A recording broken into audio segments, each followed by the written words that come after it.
on dirait que ça marche. Voilà. Je voudrais en préalable d'abord vous remercier de m'avoir invité, vous remercier d'être là. On me demandait est-ce que vous êtes motivé pour aller faire 500 km aller, 500 km retour. Oui, oui, ça fait 30 ans que je me bats sur le sujet. Je suis motivé pour aller et encore beaucoup plus loin pour raconter ces choses-là. Mais je vous remercie. Je vous remercie également de vous être déplacé. Je vous remercie de m'inviter. Je voudrais vous dire en préalable, je vais vous choquer. Je vais dire des mots choquants. Je vais parler de choses choquantes. Je ne le fais pas par plaisir. On ne peut plus passer à côté de cette réalité-là. Donc je vous demande par avance de m'en excuser.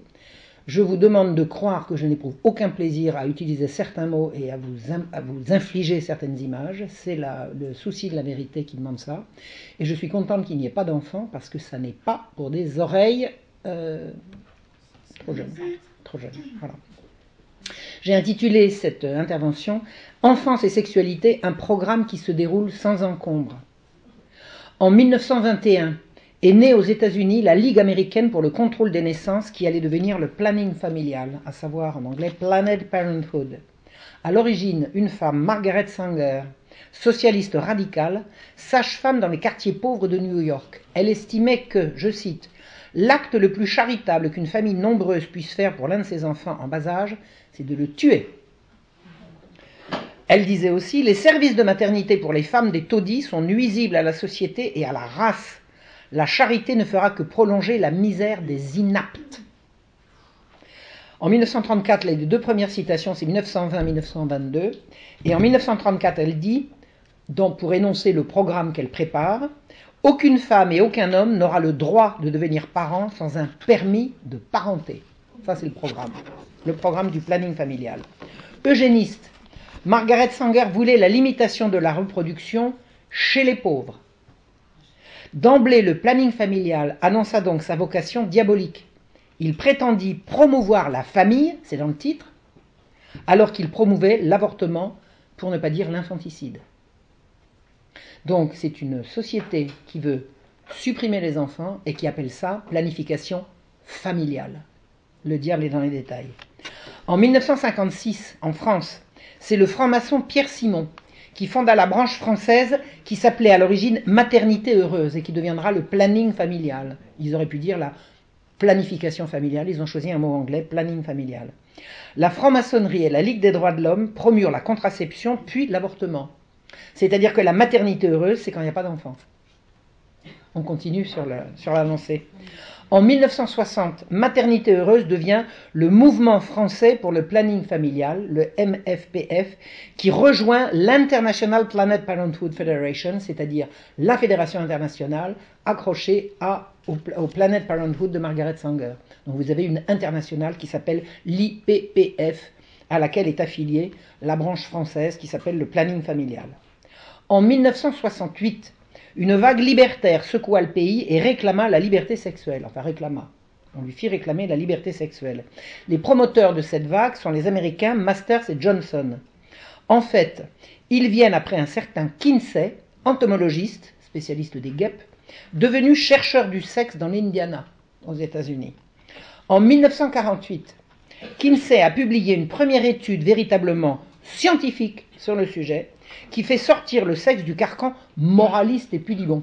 Avant Kinsey, on fait de la morale et on fait de la pudibonderie, et à partir de Kinsey, on va faire de la science. Son rapport de 1948 sur les hommes, la sexualité des hommes, et celui de 1954 sur la sexualité des femmes bouleversent l'Amérique et le monde. Kinsey est financé par la fondation Rockefeller, et l'enquête montrera qu'il est protégé par la CIA. Que raconte le rapport Kinsey? La vraie vie sexuelle des Américains, qui n'est pas ce qu'ils pensent, qui n'est pas ce qu'ils disent. L'avortement est banal, la fidélité est une lubie, un leurre, une imbécilité, quoi donc, fidèle, et quoi encore. L'homosexualité touche au moins un homme sur 10. La masturbation n'a jamais fait de mal à personne. Les enfants sont sexuels dès leur naissance, et ils fondent le Siecus en 1964 pour promouvoir l'éducation sexuelle à l'école. C'est-à-dire que l'Institut Kinsey va être à l'origine d'une association, le Siecus, qui va avoir ses entrées aux Nations Unies et qui promeut l'éducation sexuelle à l'école dès le premier âge. Pourquoi? Parce que les enfants étant sexuels dès la naissance comme Kinsey le prouve scientifiquement, il faut leur enseigner la sexualité dès la sortie du ventre de leur mère. Je ne sais pas comment ils font, mais c'est ça qu'ils ont prétendu. Donc, même sans citer Kinsey, parce que Masters et Johnson, quand ils sortent leur révolution sexuelle, ils ne citent pas Kinsey, ce sont ces conclusions qui déferlent sur la France et m'atteignent, moi, dans mon lycée, où certains pions, vous savez, les pions, c'était les étudiants surveillants, je crois que ça n'existe plus maintenant, mais à l'époque, un étudiant pouvait payer ses études en signant, on appelait ça, alors c'était de façon familière, un pionica, c'était un contrat où ils étaient payés à surveiller les cours de récré, enfin, et les permanences dans les lycées. Je crois que ça n'existe plus maintenant. Ça a permis à beaucoup d'étudiants... Ça existe encore ? Parce que ça permettait à des étudiants pauvres de payer leurs études. C'était une très bonne chose. Voilà. Et donc, dans mon lycée, en mai 68 et en 69, où j'étais encore au lycée, c'est les pions qui diffusent la bonne nouvelle à cour de récré. Je les revois. Hein. Je les revois comme si j'y étais. Alors, qu'est-ce qu'ils racontent, les pions ? La répression sexuelle nous amenuise. On est tous réprimés sexuellement. Libérez-vous les filles, libérez-vous les garçons. Vous allez voir, vous allez vous épanouir. Il faut se libérer. La liberté, c'est une grande et belle chose. Le sexe, c'est beau, même sans contrat de mariage. Vous vous rendez compte ? On vous oblige à attendre le mariage. Mais vous ne vous rendez pas compte, le sexe est tellement bien tout de suite, maintenant, allez-y. On a bien le droit si on fait de mal à personne. Ah, qu'est-ce que vous pouvez répondre à ça ? Si vous faites de mal à personne, pourquoi vous privez ? C'est vrai. La morale sexuelle est bourgeoise. Ah, bourgeois. Une fois qu'on a dit bourgeois chez ces gens-là, on a absolument tout dit. Et elle est réactionnaire et elle est anti-jeune. La répression sexuelle, elle s'en prend aux jeunes. La pilule étant disponible, parce que là, en mai 68, la pilule, ça fait 1 an qu'elle est disponible, hein, c'est 1967, loi de Wirth. La pilule étant disponible, comme on n'a plus à craindre de grossesse non désirée, pourquoi se gêner ? Parce que un des arguments, ma fille va pas coucher, parce que tu vas... maintenant, il y a la pilule. Pourquoi se gêner ? Pourquoi se gêner ? Faites l'amour, pas la guerre. Ah, c'est pas un argument, ça. Alors, la guerre, c'était celle du Vietnam. Eh bien, figurez-vous qu'on nous expliquait qu'en faisant l'amour, on faisait la paix au Vietnam. Pas beau, quand même, hein ? C'est pas mal. Hein ? On a gobé tout ça. On a gobé tout ça. D'abord parce qu'on avait envie de le gober, parce que c'était pas désagréable à entendre, puis ça venait de l'autorité. Ça venait d'au-dessus. La révolution sexuelle répandue par le rapport Kinsey est passée, pour une génération, la mienne, comme une merveille qui luttait contre la guerre et la mort. C'est comme ça qu'on nous l'a vendu. C'est comme ça qu'on nous l'a vendu. On retrouve toute cette idéologie dans la comédie musicale Hair. Est-ce que vous avez vu Hair ? Tout y est. Tout y est. Alors moi j'ai vu Hair au théâtre, quand c'est sorti. Et ensuite je l'ai vu au cinéma 20 ans après. Et j'ai été sous le choc. Hein. J'ai revécu vraiment mes 20 ans, quoi. Le corollaire de ces nouveautés, c'est l'entrée du sexe dans l'espace public et à l'école. Et avant ça, ça n'était jamais le cas. On ne parlait pas de sexe. On n'en parlait pas. Moi, j'ai souvenir de, quand j'étais petite, il y avait certains mots qu'on chuchotait. On disait, elle est divorcée. On ne disait pas divorcée, c'était un gros mot. Vous vous rendez compte ?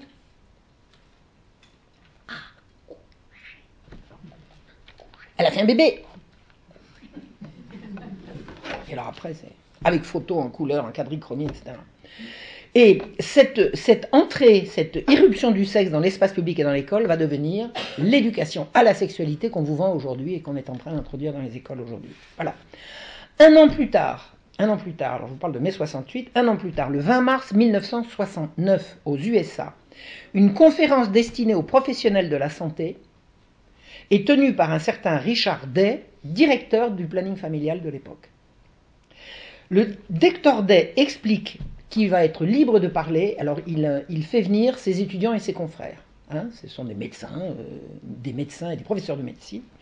Le docteur Day invite ses anciens étudiants, ses étudiants et ses collègues à une conférence où il explique qu'il est libre de parler parce que, dit-il, maintenant tout est en place et personne ne peut nous arrêter. Mais je vous demande, dit-il, de ne pas prendre de notes, parce que ce que je vous dis est trop grave. Ce que je vous dis est trop grave et rien ne pourra nous arrêter. Vous pouvez redouter le pire, il est là. Il interdit les magnétophones et même les prises de notes. Et un médecin pédiatre catholique américain était là, il est rentré chez lui, il a mis noir sur blanc et 20 ans après, il a balancé. 20 ans. Il a mis 20 ans à sortir ce que le docteur Day avait dit en 1969. Et son travail a été publié sous le titre « Le nouvel ordre des barbares ».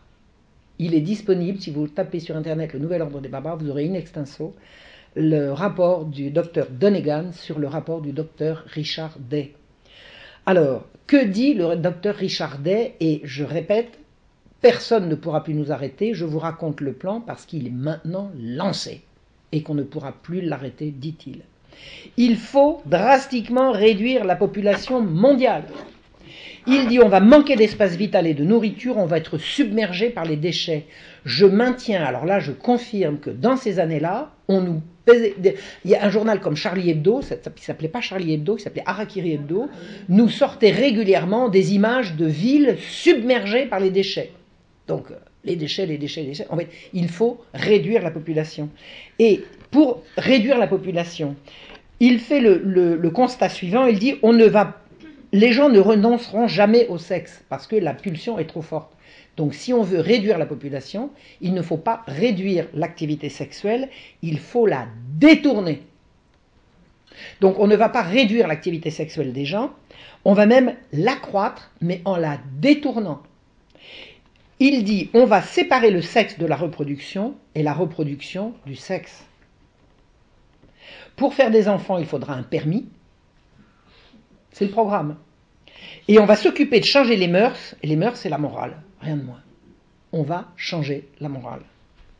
Quelques pistes. Il dit, on va promouvoir et permettre l'avortement de masse subventionné. 1969. L'avortement va devenir un droit. Aujourd'hui, c'est un bienfait. Vous êtes d'accord? Il sera gratuit et accessible à toutes, quel que soit l'âge. On va promouvoir l'éducation sexuelle à l'école dès les petites classes.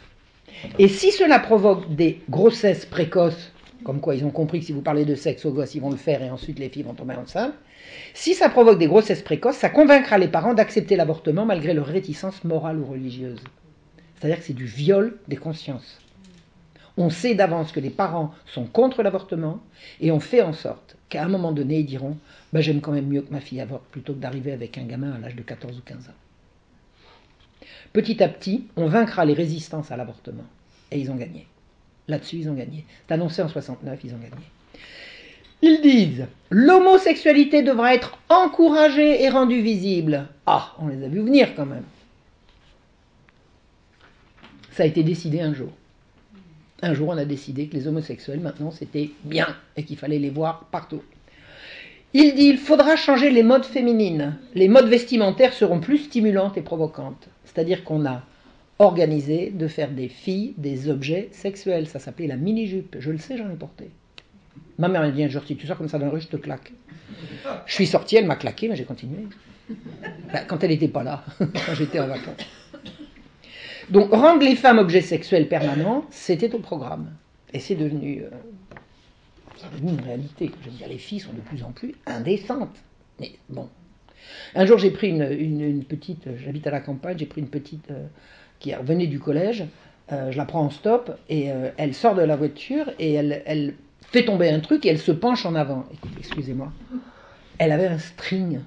C'est-à-dire que quand elle se penche, son jean lui découvre la moitié des fesses, elle avait un string. Elle va au collège avec un string.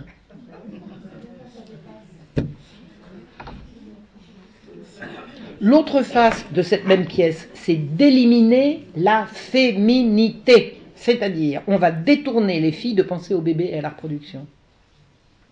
Les images qu'on va accoler aux filles ne seront jamais associées au bébé et à la reproduction. On va inciter les femmes à travailler hors de leur maison, comme si à la maison, il n'y avait pas du travail à faire. Donc on va leur dire, le travail, c'est la libération, et la libération, c'est dehors. On va inciter les hommes à la mobilité dans leur travail, ce qui détruira l'intimité des couples. Monsieur part, ah bah oui, je pars 3 jours, je reviens, ah bah non, là j'ai un truc, je peux pas, c'est 2 mois, c'est 3 mois, et puis pendant ce temps-là, madame s'ennuie, et puis elle trouve un travail, et puis on met les gosses à la crèche, et puis attendez, il n'y a plus de famille. Il n'y a plus de famille. Ça a été savamment organisé, ça. Hein, ça a été savamment organisé. Je suis en train d'écrire un livre sur le sujet, j'ai toutes les références. Les mariages seront donc moins stables et les gens auront moins envie d'avoir des enfants. Ah ben ça, pour avoir des enfants, pour avoir envie d'avoir des enfants, il faut avoir envie d'avoir un environnement stable et rassurant. Du passé, faisons table rase. Et le passé, c'est quoi? Les religions, vous savez, les vieilles religions. On va les éliminer. On va en inventer de nouvelles, mais en attendant, les vieilles devront disparaître. Et alors, la cible numéro 1, devinez. Le catholicisme romain, bien sûr. Allons, réagissez un peu. Réagissez un peu. Ou alors je me suis trompé d'adresse. Et bien d'autres choses encore. Mais c'est vrai que l'ennemi numéro un, c'est le catholicisme romain.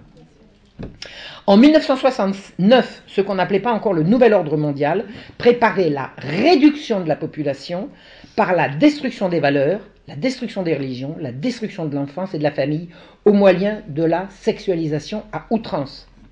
Ils se réclament de la science et ils opposent la science à l'obscurantisme de la religion et de la morale. C'est-à-dire que la morale devient anti-scientifique. Ah ben ça, je veux bien, mais en quoi la science, ça serait mieux que la morale ? Eh bien, ils décident que d'un côté, vous avez l'obscurantisme de la religion et de la morale, de l'autre côté, la libération par la science. La révolution sexuelle est au cœur de ce plan annoncé en 1969. Alors, je ne vous dis pas tout ce qu'il y a dans le plan, il y a des horreurs. Je vais vous en dire une ou deux. J'en ai pleuré quand j'ai su, parce que maman est morte en 1981 d'un cancer, et le truc a été écrit en 69. Il dit, on sait très facilement soigner les cancers, mais on ne le dira pas. Et un deuxième truc, promouvoir l'euthanasie par tous les moyens. Et pour promouvoir l'euthanasie, il faut faire de la vieillesse, faire sentir que la vieillesse est une charge pour les jeunes, de telle sorte que les vieux soient culpabilisés d'être à charge de leurs enfants et qu'eux-mêmes réclament de part. Non mais, c'est diabolique. C'est diabolique. Et il y en a 4 pages comme ça. 4 pages, qu'est-ce que je raconte ? Beaucoup plus. Trouvez ça, le Nouvel Ordre des Barbares, sur Internet. En 1972, alors là on était en 68, maintenant on arrive en 1972, 68-69, arrive la révolution homosexuelle. Ah, ça c'est nouveau, c'est sorti à ce moment-là. Kinsey, qui était mort en 1954, avait promu l'idée que l'hétérosexualité n'était qu'une option dans une gamme de comportements acceptables. Il y a des homos, il y a des hétéros, il y a les bi. Voilà.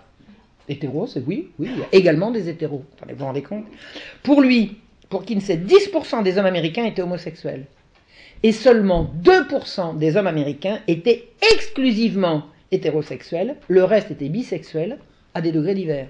C'est-à-dire qu'il a écrit un truc qui s'appelle l'échelle de Kinsey.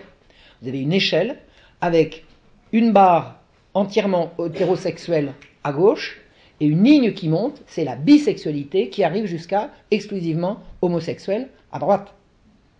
Donc vous avez 1%, parce qu'une fois qu'il a fait son échelle, il l'a remplie, avec ses statistiques scientifiques, et il a dit 1 ou 2% sont exclusivement hétérosexuels, et tout le reste est bi.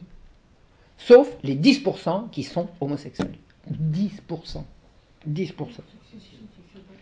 Donc il assure scientifiquement, par ailleurs, que toute activité sexuelle est naturelle et bonne. Alors, il existe en 1972 un groupe de travail sur l'homosexualité de l'Institut national de la santé mentale Institut américain de la santé mentale, qui publie un rapport qui se réclame des découvertes de Kinsey en la matière. Donc vous avez des gens qui planchent à l'Institut national de la santé mentale, vous avez des gens qui planchent sur le sujet, au sujet de la sexualité.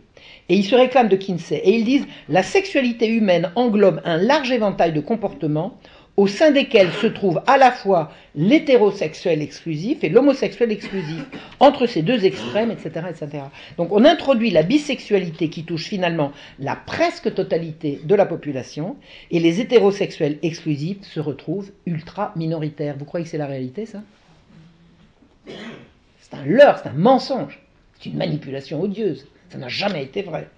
C'est absolument faux sur le terrain, c'est de la propagande. Mais ça passe. Et plus c'est gros, plus ça passe. Le rapport préconise des programmes en faveur d'une meilleure connaissance de l'homosexualité.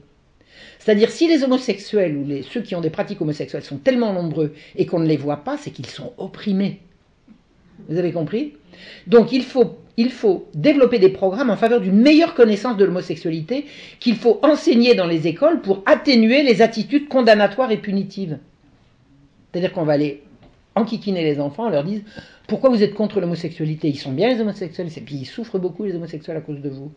Il faut former les personnels éducatifs, disent-ils. » Vous avez des gens qui planchent à l'Institut de la santé mentale pour dire « Il faut sortir l'homosexualité de son carcan discriminatoire, en fait, de la discrimination dont les homosexuels sont les victimes. Un psychiatre dénonce, il s'appelle Socarides.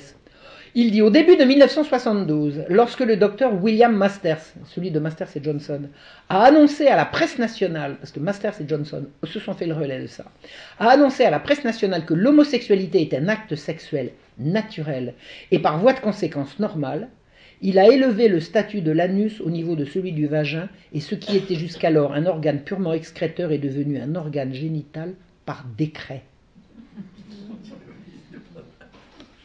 Peu après, le 14 décembre 1973, écoutez bien ce que je vais vous dire, sur la pression du lobby qui tenait le groupe de travail, le fameux groupe de travail était tenu par des homosexuels. Vous savez, on en fait entrer un qui fait venir les copains, puis après les autres n'y voient que du bleu. D'accord ?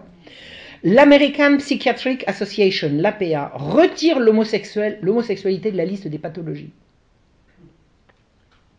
Jusqu'au 14 décembre 1973, il y avait une pathologie qui était considérée, et l'homosexualité était considérée comme une pathologie, c'était dans la liste de l'APA. Le 14 décembre 1973, ça n'y est plus, parce que le lobby a fait son travail.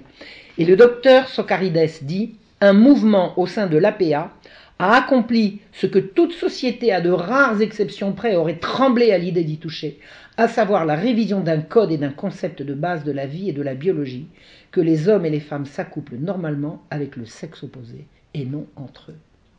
Donc on a renversé l'ordre naturel des choses. 4 ans plus tard, une enquête menée auprès de 2500 psychiatres sur le même sujet va apporter une réponse totalement opposée. Sur 2500 psychiatres, ils sont une écrasante majorité à dire l'homosexualité est pathologique. Seulement, c'est le premier résultat qu'on a publié. Celui-là, il va passer aux oubliettes. Il va passer à la trappe. Et de toute façon, l'APA ne remettra pas l'homosexualité dans la liste des pathologies. Les psychiatres de l'APA disent que c'est pathologique, mais ils ne le publieront pas dans leur liste. Donc la décision de décembre 1974 était bien un coup monté, mais on ne reviendra jamais en arrière. Si les homosexuels semblent moins nombreux qu'ils ne sont, parce que c'est ça qu'il faut comprendre, en fait ils sont 10% et tous les autres ils sont bi, à part une petite minorité qui est hétérosexuelle, vous vous rendez compte ? C'est-à-dire qu'il y a des homosexuels partout en fait. Et pourquoi on ne les voit pas ? C'est à cause des homophobes. L'homophobie. Vous avez compris ? Ils se cachent, les homosexuels se cachent à cause de la pression sociale. On va donc lever la pression sociale. Et c'est là qu'on invente l'homophobie, contre laquelle il faudra lutter, et on le fera abondamment dans les programmes destinés aux enfants, qui doivent être très jeunes, sensibilisés aux problèmes. Et moi j'ai lu des textes émanant de syndicats d'instituteurs qui disent « luttons contre l'homophobie dès les petites classes ». Et vous savez pourquoi il faut lutter contre l'homophobie ? Parce que les jeunes homos se suicident. C'est effrayant, il y a un taux de suicide des jeunes homosexuels qui est épouvantable, épouvantable. Donc on invente un taux de suicide, moi j'ai vu des programmes qui passaient à la télévision, 1 jeune sur 3, homosexuel sur 3, tant qu'il était suicidé. Il n'y a aucun chiffre. Il n'y a aucun chiffre. Tous les chiffres qui vous parlent du taux de suicide des homosexuels sont des chiffres publiés par les lobbies. Il n'y a aucun chiffre, ni d'une société de statistiques, ni officielle, ni rien. On ignore combien il y a de gens qui se suicident parmi la communauté homosexuelle. Et on raconte que c'est des taux 10%, 30%, vous vous rendez compte, 30%, enfin, c'est n'importe quoi. Ça n'a jamais existé, c'est un taux de suicide imaginaire, introuvable. Si vous le trouvez quelque part, je veux bien, ailleurs que dans les statistiques inventées par les lobbies. Donc, l'homophobie et le mensonge des 10% d'homosexuels sont concomitants. C'est une totale inversion de la réalité, et la sodomie est devenue la norme. Par voie de conséquence. Tout le monde la pratique. C'est pas vrai. Ça n'est pas vrai. Et l'important, c'est de le faire croire. C'est une totale inversion des valeurs. Et est-ce que vous avez entendu parler de la loi Nouchet en 2004 ? Alors, je crois que c'était Sébastien Nouchet, je crois. C'était un jeune homme, un homosexuel, qui a publié une photo de lui absolument atroce. Oh, il était brûlé, il avait le visage. Oh, et il a déposé plainte pour agression homophobe. Alors immédiatement, tout le monde se précipite en 2004, le pauvre garçon, papa. Alors des ministres interviennent en disant on ne peut pas laisser faire des choses comme ça, on ne peut pas martyriser les gens uniquement à cause de pauvre garçon. Donc on attrape le gars en question, on le met en prison, le gars il se défend comme un diable et il sort. Il n'y a pas eu agression homophobe. Il n'y a pas eu agression non plus. Le gars, il était en train de faire un barbecue, il s'est brûlé tout seul. Mais c'est pas grave, dans l'intervalle, on a fait la loi Nouchet. La loi Nouchet, qui dit que de brûler un homosexuel, c'est plus grave que de brûler un hétéro. Enfin non, j'interprète, mais vous avez compris. Faut pas brûler les homosexuels. Les paysans, on peut, hein. Vous voyez ce que je veux dire? Bref, et les gilets jaunes. Scandaleux. Des lois comme ça, interdiction de s'en prendre parce qu'il est juif, parce qu'il est machin. Enfin, attendez, on a le droit de s'en prendre à personne, c'est bon, on est un pays civilisé, on n'a pas le droit de brûler qui que ce soit. Enfin bref, la loi Nouchet, elle existe. La loi Nouchet existe. Et Nouchet, il s'est brûlé tout seul en faisant un barbecue. En 1981, une Américaine de 46 ans fait exploser une bombe à un congrès de sexologie qui se trouve à Jérusalem. Cette dame, c'est Judith Reisman. En 1966, donc quelques années auparavant, elle avait 32 ans, et Judith Reisman, d'origine juive et communiste allemande. Alors c'est une Américaine dont le grand-père est parti de Varsovie, qui était sous tutelle allemande à l'époque. C'est pour ça qu'ils ont des noms allemands. Il faut comprendre pourquoi les juifs polonais ils ont des noms allemands. C'est parce que pendant un temps, la Pologne était sous la domination du Kaiser et qu'ils ont pris des noms allemands. Donc le grand-père de cette Judith a quitté Varsovie pour l'Amérique à la fin du 19e siècle. Donc c'est une juive américaine communiste. Elle dit mes grands-parents et mes parents, ils avaient la lutte des classes chevillée au corps, ils glorifiaient le camarade Staline. Enfin c'était des gens, voilà, des communistes, des juifs communistes, très bien intégrés dans la société américaine, où ils ont prospéré, où ils ont été extrêmement heureux. Donc elle habite à ce moment-là, elle a 32 ans, elle est mariée, elle a des enfants, et elle découvre que sa petite fille, sa fille de 10 ans, Jenny, est régulièrement violée par le voisin du dessus. Qu'à 13 ans. Alors là, attendez. Elle voit que sa petite fille, sa gamine dépérit, ma petite Jenny, dis-moi, qu'est-ce que t'as? Dis-moi, allez chérie, dis-moi, qu'est-ce que t'as? Et la petite a avoué, sous la promesse qu'elle ne dirait rien à la police, qu'elle était violée régulièrement par le voisin du dessus. Judith, hors d'elle, vous imaginez, elle vivait dans un milieu protégé, elle me racontait les grandes tablées familiales, c'était des gens qui étaient heureux, ils se retrouvaient plusieurs fois l'an, ils chantaient, ils faisaient de la musique, ils étaient tous prospères, ils étaient heureux, et brusquement le ciel lui tombe sur la tête, et elle me dit mais qu'est-ce que c'est que cette horreur? Elle téléphone à une vieille tante qui habite, alors elle habitait sur la côte est, elle téléphone à une vieille tante qui est sur la côte ouest, qui lui dit, ma petite, allons ma chérie, tu sais bien que les enfants sont sexuels dès la naissance, voyons, ta petite Jenny l'a sûrement cherché, mais t'es dingue! Ça va pas! Elle prend le téléphone, elle téléphone à une copine de collège, qui était de son côté à elle, côte est, et elle lui raconte le truc. Allons, tu sais bien, et lui, c'est sur le même truc. Les enfants sont sexuels de la naissance, ta petite Jenny l'a cherché. Elle dit, mais ils sont fous, qu'est-ce que c'est que cette histoire? Qu'est-ce que c'est que ça? Mais elle dit, ils sont dingues! Mais elle comprend qu'il y a quelque chose qui lui échappe. Parce que les deux femmes ne se connaissent pas, elles sont aux deux bouts de l'Amérique, elles ne sont pas de la même génération, elles disent la même chose. Elle a découvert Kinsey. C'est comme ça qu'elle a découvert. Alors, elle décide d'aller chercher qui a pu inventer que sa fille pouvait avoir provoqué un voyou à la violer. Parce que la gamine, elle était dans tous ses états. Dans tous ses états. Elle dépérissait. Elle apprend que le gamin violeur lisait la collection de Playboy de son père. Le père achetait Playboy, il y avait toute la collection sur la table de nuit, et le gosse y avait accès. Elle découvre également que le magazine de l'homme moderne, donc le fameux Playboy, fait la promotion du sexe avec des filles de plus en plus jeunes. Et c'est dans Playboy, régulièrement, alors la fille du milieu, le Playboy, j'ai un peu étudié le truc. Playboy, c'est un journal où vous avez une page centrale, une fille dénudée, et vous avez à l'intérieur des articles de très haute qualité journalistique. C'est-à-dire que vous pouvez acheter Playboy et me dire « Ah, cette semaine, il y a le président machin chouette, il y a le chercheur truc muche. » Alors on achète Playboy, bien évidemment, pour lire l'interview de machin des trucs et bidule, puis on va immédiatement trouver la page centrale avec la fille toute nue. Et dit Judith, elle découvre que au fil des pages, on voit apparaître des enfants, sous forme de dessins, sous forme d'images, sous forme de photos, et des enfants de plus en plus dans des postures de proie sexuelle. Et elle découvre ça, et elle comprend qu'il y a une imposture, et elle décide de reprendre ses études. Alors ce qu'elle dit, c'est que elle veut étudier l'influence de la presse du sexe sur les agressions contre les enfants. Elle est persuadée que cette presse du sexe, parce qu'il n'y a pas que Playboy, il y a Hustler et Penthouse, qui montrent de plus en plus des petites filles et des petits garçons dans des postures où ils sont...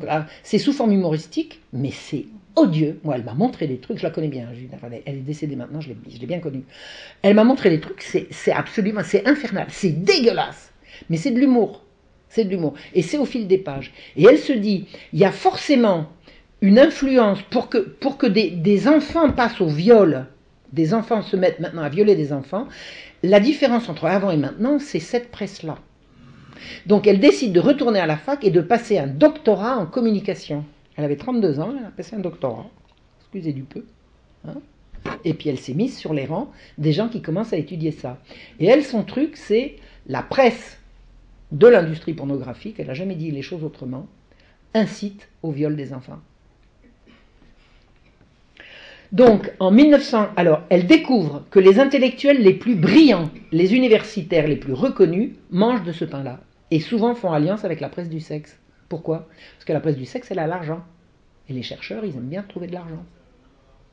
Donc vous avez des universitaires qui se font le relais de saloperies comme ça, dans des congrès où ils invitent des pornographes.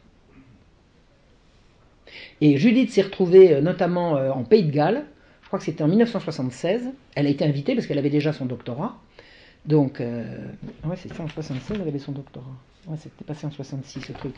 Elle a été invitée à parler de ce qu'elle avait découvert, et elle s'est trouvée devant un aréopage de chercheurs, d'universitaires, de trucs qui avaient invité pour parler de l'amour et du désir, un pédophile notoire qui est venu raconter comment il faisait pour chasser les gosses. Elle dit, mais enfin, réagissez, mais quoi?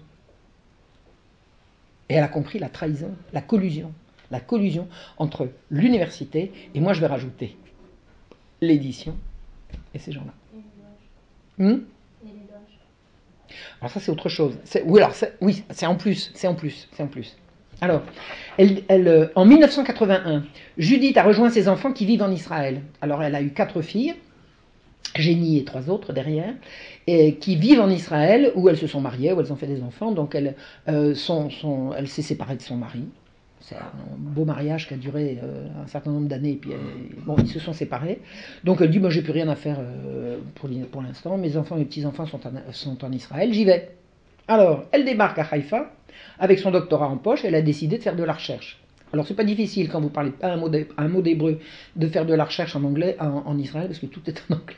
Toutes les bibliothèques sont en anglais, je peux vous dire. Un jour j'ai raconté que je faisais des études supérieures et que je faisais des études supérieures en français. Il y a des Israéliens qui me disent, ah bon, il y a des livres en français? Pour universitaire c'est anglais. Enfin bon, peu importe. Donc elle pouvait tout à fait faire de la recherche à Haïfa en étant américaine, sans avoir à piper un mot d'hébreu. Elle n'a jamais pipé un mot d'hébreu. Donc, elle débarque donc à Haïfa, elle a un bureau, elle a une équipe avec laquelle elle va pouvoir travailler, et elle a déjà lu des centaines et des centaines d'articles et de livres sur Kinsey et ses découvertes, et la plupart des articles qu'elle a lus sont élogieux, et quelques articles qu'elle a trouvés sont éreintants pour Kinsey, en disant que c'est pas sérieux, que c'est du n'importe quoi, etc. etc. Et elle a lu le rapport Kinsey, elle l'a avec elle, elle a lu tous ces trucs, et elle ouvre le rapport Kinsey et elle revient sur une image qui l'obsède depuis des jours et des jours. C'est le tableau faisant état des observations d'orgasme chez des enfants qui ont entre quelques mois et 14 ans. Et elle revient toujours sur ce tableau et elle a dit, mais c'est pas possible. C'est pas possible. Elle a interrogé Paul Gebhardt, qui était le successeur de Kinsey à la tête de l'Institut Kinsey. Elle lui a écrit. J'ai lu la lettre, parce qu'elle l'a publiée à différentes reprises. Elle lui a écrit en lui disant, voilà, dans le rapport Kinsey, il est dit que vous avez fait ça, vous avez fait ça, vous avez fait ça, etc. etc. Est-ce que vous auriez l'amabilité de me dire comment vous avez obtenu ces orgasmes sur ces enfants qui avaient de quelques mois à 14 ans? Réponse du docteur Gebhardt, en utilisant des techniques orales et manuelles. Et là, elle reprend le tableau, elle reprend la lettre de Gebhardt, et elle dit, mais c'est pas possible, mais c'est sous nos yeux. Le rapport Kinsey a été vendu à des millions d'exemplaires dans le monde entier, et personne n'a vu ça. Qu'est-ce que c'est que ça? Elle rédige un rapport intitulé « Le scientifique en tant qu'agent contribuant à l'abus sexuel sur enfants, un examen préliminaire de possibles violations éthiques ». Et elle vient présenter ce rapport au 5e congrès mondial de sexologie qui se tient à Jérusalem, le 23 juillet 1981. Tout le Gotha sexologique du monde est là, et les Français sont là. Et Pierre Simon et consorts, là, ils sont tous là. Ils sont tous là. Chercheurs, médecins, psychothérapeutes, conseillers, etc., etc., etc. Tout le monde est là. Elle monte à la tribune, elle projette le tableau numéro 34. Un tableau faisant état des orgasmes observés sur au moins 317 nourrissons et enfants. Elle précise que le rapport faisait état d'évanouissements, de cris, de pleurs et de convulsions, tous répertoriés comme orgasmes. Elle s'exclame, seul un pervers, un sadique peut appeler ça du plaisir, quand ce sont manifestement des réactions de terreur et de souffrance. Elle conclut que l'honorable docteur Kinsey, dont tous se réclament à ce congrès, était un psychopathe. Elle attendait un tonnerre d'applaudissements, elle a eu un silence de mort. Et elle attendait vraiment un tonnerre d'applaudissements, tellement elle était persuadée que tout esprit normal ne peut que vouloir l'applaudir. Elle n'avait pas compris qu'elle avait affaire à des psychopathes, et pas à des esprits normaux. Donc rien, silence de mort, personne ne moufte. Personne ne moufte. Un journaliste suédois prend la parole, et il essaye de secouer la salle et dit « Vous avez entendu là? Personne n'a rien à dire? Oh ! Réveillez-vous !» Il dit « Moi je suis journaliste, j'ai rien à dire ici, mais quelqu'un va réagir. » Vous savez comment ils ont réagi? Ils l'ont chassé. Ils l'ont chassé. Elle a quitté le colloque comme une pestiférée. Et elle venait de comprendre tout le monde de la sexologie, toute la politique mondiale en faveur de la libération sexuelle, de la promotion de l'homosexualité, de l'éducation sexuelle à l'école, de la sexualisation des enfants et du reste, relevait sans l'ombre d'un doute des travaux frauduleux d'un psychopathe. Tout le monde universitaire lui a emboîté le pas et les médias ont suivi. C'est vertigineux. Elle a contre elle l'université et les médias. Et les pornographes, pour faire bon poids. Quelle est la conclusion du rapport Kinsey? Les enfants sont sexuels dès la naissance. C'est l'axiome de base de tout ce qui se fonde sur l'éducation à la sexualité à l'école. Tout ce qui justifie qu'on fasse de l'éducation sexuelle à l'école, le fameux programme dont je vous parle, c'est les enfants sont sexuels dès la naissance. Comment est-ce que Kinsey a trouvé ces 317 nourrissons?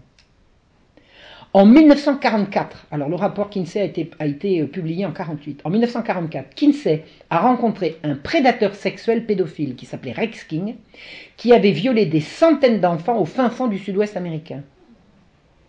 Il était géomètre expert, donc il était sans arrêt dans la campagne profonde et il attrapait les gosses, il les violait ni vu ni connu. Rex King, sous la promesse... Alors, Kinsey lui a proposé de lui faire parvenir ses observations sur le comportement de ses proies en utilisant un chronomètre. C'est-à-dire que Kinsey, avant, par des indiscrétions, parce que tous ces gens-là communiquaient les uns avec les autres, il y a plusieurs complices à cette horreur, mais toujours est-il que Kinsey a eu connaissance de l'existence de Rex King. Il a pris la voiture, il est allé le rencontrer et il lui a dit « Je publierai vos découvertes si vous utilisez un chronomètre et que vous m'envoyez vos rapports. » Et c'est ça. C'est ça. Ce type a violé des milliers d'enfants. Et il envoyait ses rapports à Kinsey, qui les a, alors évidemment sous la promesse de ne jamais le trahir, et Kinsey ne l'a jamais trahi. Donc on a su ça longtemps après, quand il y avait prescription et qu'il n'y avait plus rien à... et puis que tout le monde était mort. Donc Rex King, sous la promesse que son anonymat serait protégé, a donc envoyé pendant des années ses observations des hurlements, des évanouissements et des convulsions qu'il a rebaptisés orgasmes et que Kinsey a repris dans son rapport. Alors vous m'entendez bien, tout ce qui justifie ce qu'on fait aujourd'hui à l'école, c'est ça. Une femme, Esther White, a témoigné en 1998 que quand elle avait 7 ans, elle était régulièrement violée par son père et par son grand-père. Tous deux se servaient d'un chronomètre. Ils lui ont expliqué à sa demande qu'il chronométrait ses orgasmes et elle a demandé c'est quoi un orgasme. Et ils lui ont expliqué que quand elle pleurait, qu'elle avait ses hoquets, qu'elle était désespérée, qu'elle hurlait, qu'elle avait des convulsions, c'était de ça qu'il parlait. Ils remplissaient ensuite des feuilles avec des questions et des cases à cocher. Et ils envoyaient ça à Kinsey. Et ils se partageaient une somme d'argent que celui-ci leur envoyait en échange. Et Esther White a témoigné face caméra à différentes reprises. Un dignitaire nazi pédophile a correspondu avec Kinsey pour lui raconter ses exploits dans la Pologne occupée. Et en Allemagne, une fois revenu à la vie civile. C'est-à-dire que pendant qu'il dirigeait une malheureuse petite ville polonaise, il y allait gaiement. Et quand il est retourné à la vie civile, il a continué. Le peuple allemand a suffoqué d'indignation quand il a découvert en 1957 qu'il envoyait ses observations chronométrées à Kinsey. La presse américaine n'en a pas soufflé mot et a couvert les données prétendument scientifiques que Kinsey en avait tirées. C'est-à-dire qu'en 1957, l'Allemagne se soulève d'indignation en apprenant qu'un type qui était juge violait des enfants et qu'il l'avait fait pendant la guerre et qui continuait, et qu'il envoyait ça au Kinsey. L'information n'a pas atteint la presse américaine, qui était quand même puissance occupante en Allemagne. Ça, c'est pour vous dire que la presse est muselée, d'emblée, depuis le début, sur ces choses-là. Et ces données ont servi à étayer l'imposture de la sexualité des enfants. Il ne fait pas l'ombre d'un doute que des centaines et des centaines d'enfants ont été torturés par des pervers pendant des années, et là réside toute l'affirmation que les enfants sont sexuels dès la naissance. Il n'y en a pas d'autre. C'est ce mensonge que découle l'hystérie. Alors, c'est de ce mensonge que découle l'affirmation selon laquelle des adultes peuvent parfaitement avoir des relations sexuelles avec des enfants sans leur causer aucun dommage. Vous avez compris? Puisque les enfants sont sexuels dès la naissance et que vous avez des gens, y compris les parents, qui disent mais pourquoi voulez-vous que ça leur fasse du mal? Mais à quel titre? C'est vrai, il y a des enfants qui sont traumatisés. Vous savez par quoi? Par les hurlements hystériques de leur mère. Et Kinsey disait, l'hystérie des parents qui s'y opposent leur fait infiniment plus de mal que les caresses des pédophiles. Laissez les pédophiles violer vos enfants et surtout fichez-leur la paix, vous leur faites du mal. Kinsey fut pionnier dans la longue marche vers la légalisation de la pédophilie. Alors là, je vous rassure tout de suite, la machine elle vient de se gripper. Là. La machine vient de se gripper. Mais le plan était quand même bien engagé pour la légalisation de la pédophilie. Donc, Kinsey est la source de cette imposture criminelle et l'Institut Kinsey se verra pourtant accorder le statut consultatif au Conseil économique et social en 2014. Donc l'Institut Kinsey sert de référence à l'échelle mondiale dans toutes les agences de l'ONU. Toutes les agences de l'ONU se réfèrent à l'Institut Kinsey. En 2008 ont été publiés les droits sexuels de l'IPPF. J'ai écrit un petit bouquin qui s'appelle Les droits sexuels. Écoutez ce que dit ce rapport des droits sexuels de 2008. C'est l'opportunité, les droits sexuels, c'est l'opportunité pour chacun d'exercer le contrôle et de décider librement de ce qui touche à sa sexualité, de choisir ses partenaires sexuels, de rechercher à atteindre son plein potentiel et plaisir sexuel. Vous savez ce que c'est un potentiel sexuel? Et ce, dans un contexte non discriminatoire et en tenant pleinement compte des droits d'autrui et des capacités évolutives de l'enfant. Quoi? Alors attendez, d'abord c'est du charabia, parce que je ne sais pas ce que c'est que les capacités évolutives de l'enfant, mais on parle des droits sexuels et là on inclut les enfants. C'est en haut, hein. C'est en haut du truc, hein. C'est parmi les premiers paragraphes. Les enfants, l'âge n'est pas déterminé. Ils disent les capacités évolutives, on ne sait pas ce que ça veut dire. Et on parle d'enfants, on ne parle pas d'adolescents. On sait bien la différence entre enfant et adolescent. Adolescent, c'est à partir de la puberté, enfant, c'est au-dessous. Et il parle bien des capacités évolutives de l'enfant. Ils disent « Nul ne fera l'objet de lois qui criminalisent arbitrairement les relations ou pratiques sexuelles consenties. » Oh bon? Vous savez, la fille de Judith, elle a consenti, hein, elle a fini par dire oui. Hein. Il l'a convaincue, le gamin. Elle éprouvait le contraire. Et nul ne fera l'objet d'arrestation ou de détention fondée sur le sexe, l'orientation sexuelle, le genre et des pratiques et une conduite sexuelle consentie. À quel âge consentie? C'est pas dedans. C'est pas dedans. Article 6. Toute personne a la liberté de chercher, recevoir et répandre des informations et des idées en matière d'orientation sexuelle, ça c'est hétéro ou vous avez compris, d'identité de genre. Tu te sens homme ou tu te sens femme? Vous vous sentez pas un peu homme de temps en temps, madame? Non, non. Moi non. Hein. Bref. Mais il paraît qu'il y a des gens qui... Et une sexualité... Attendez. Répandre des informations par tout moyen d'expression légale, sans considération de frontières, dans un contexte non discriminatoire et dans le respect des droits d'autrui et des capacités évolutives de l'enfant. Alors ça veut dire quoi? Ça veut dire que c'est porno pour tous. Tous les moyens légaux. Le porno, il est légal. C'est-à-dire qu'on n'a plus le droit de réfréner la pornographie. C'est bien ça que ça veut dire. Et à quel âge? Qui détermine les capacités évolutives de l'enfant? Ça va revenir comme une scie partout. Les droits sexuels sont accordés à tout le monde. Vous savez ce que c'est le droit sexuel? C'est le droit de jouir.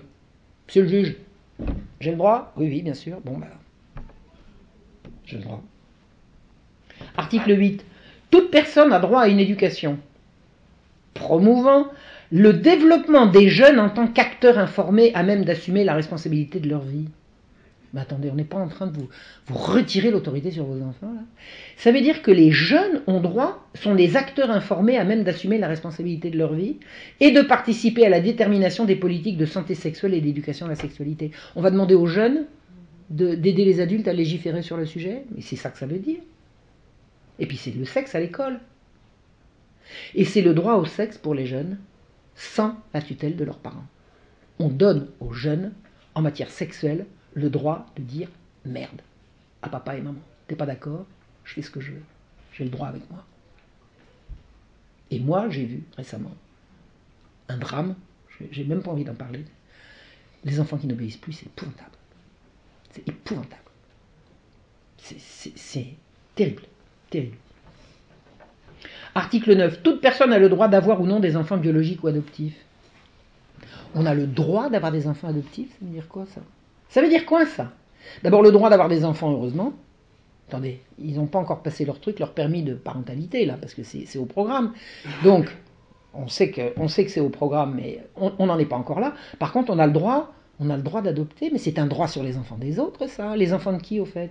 À qui va-t-on piquer les enfants pour les donner aux gens qui ont le droit de les avoir?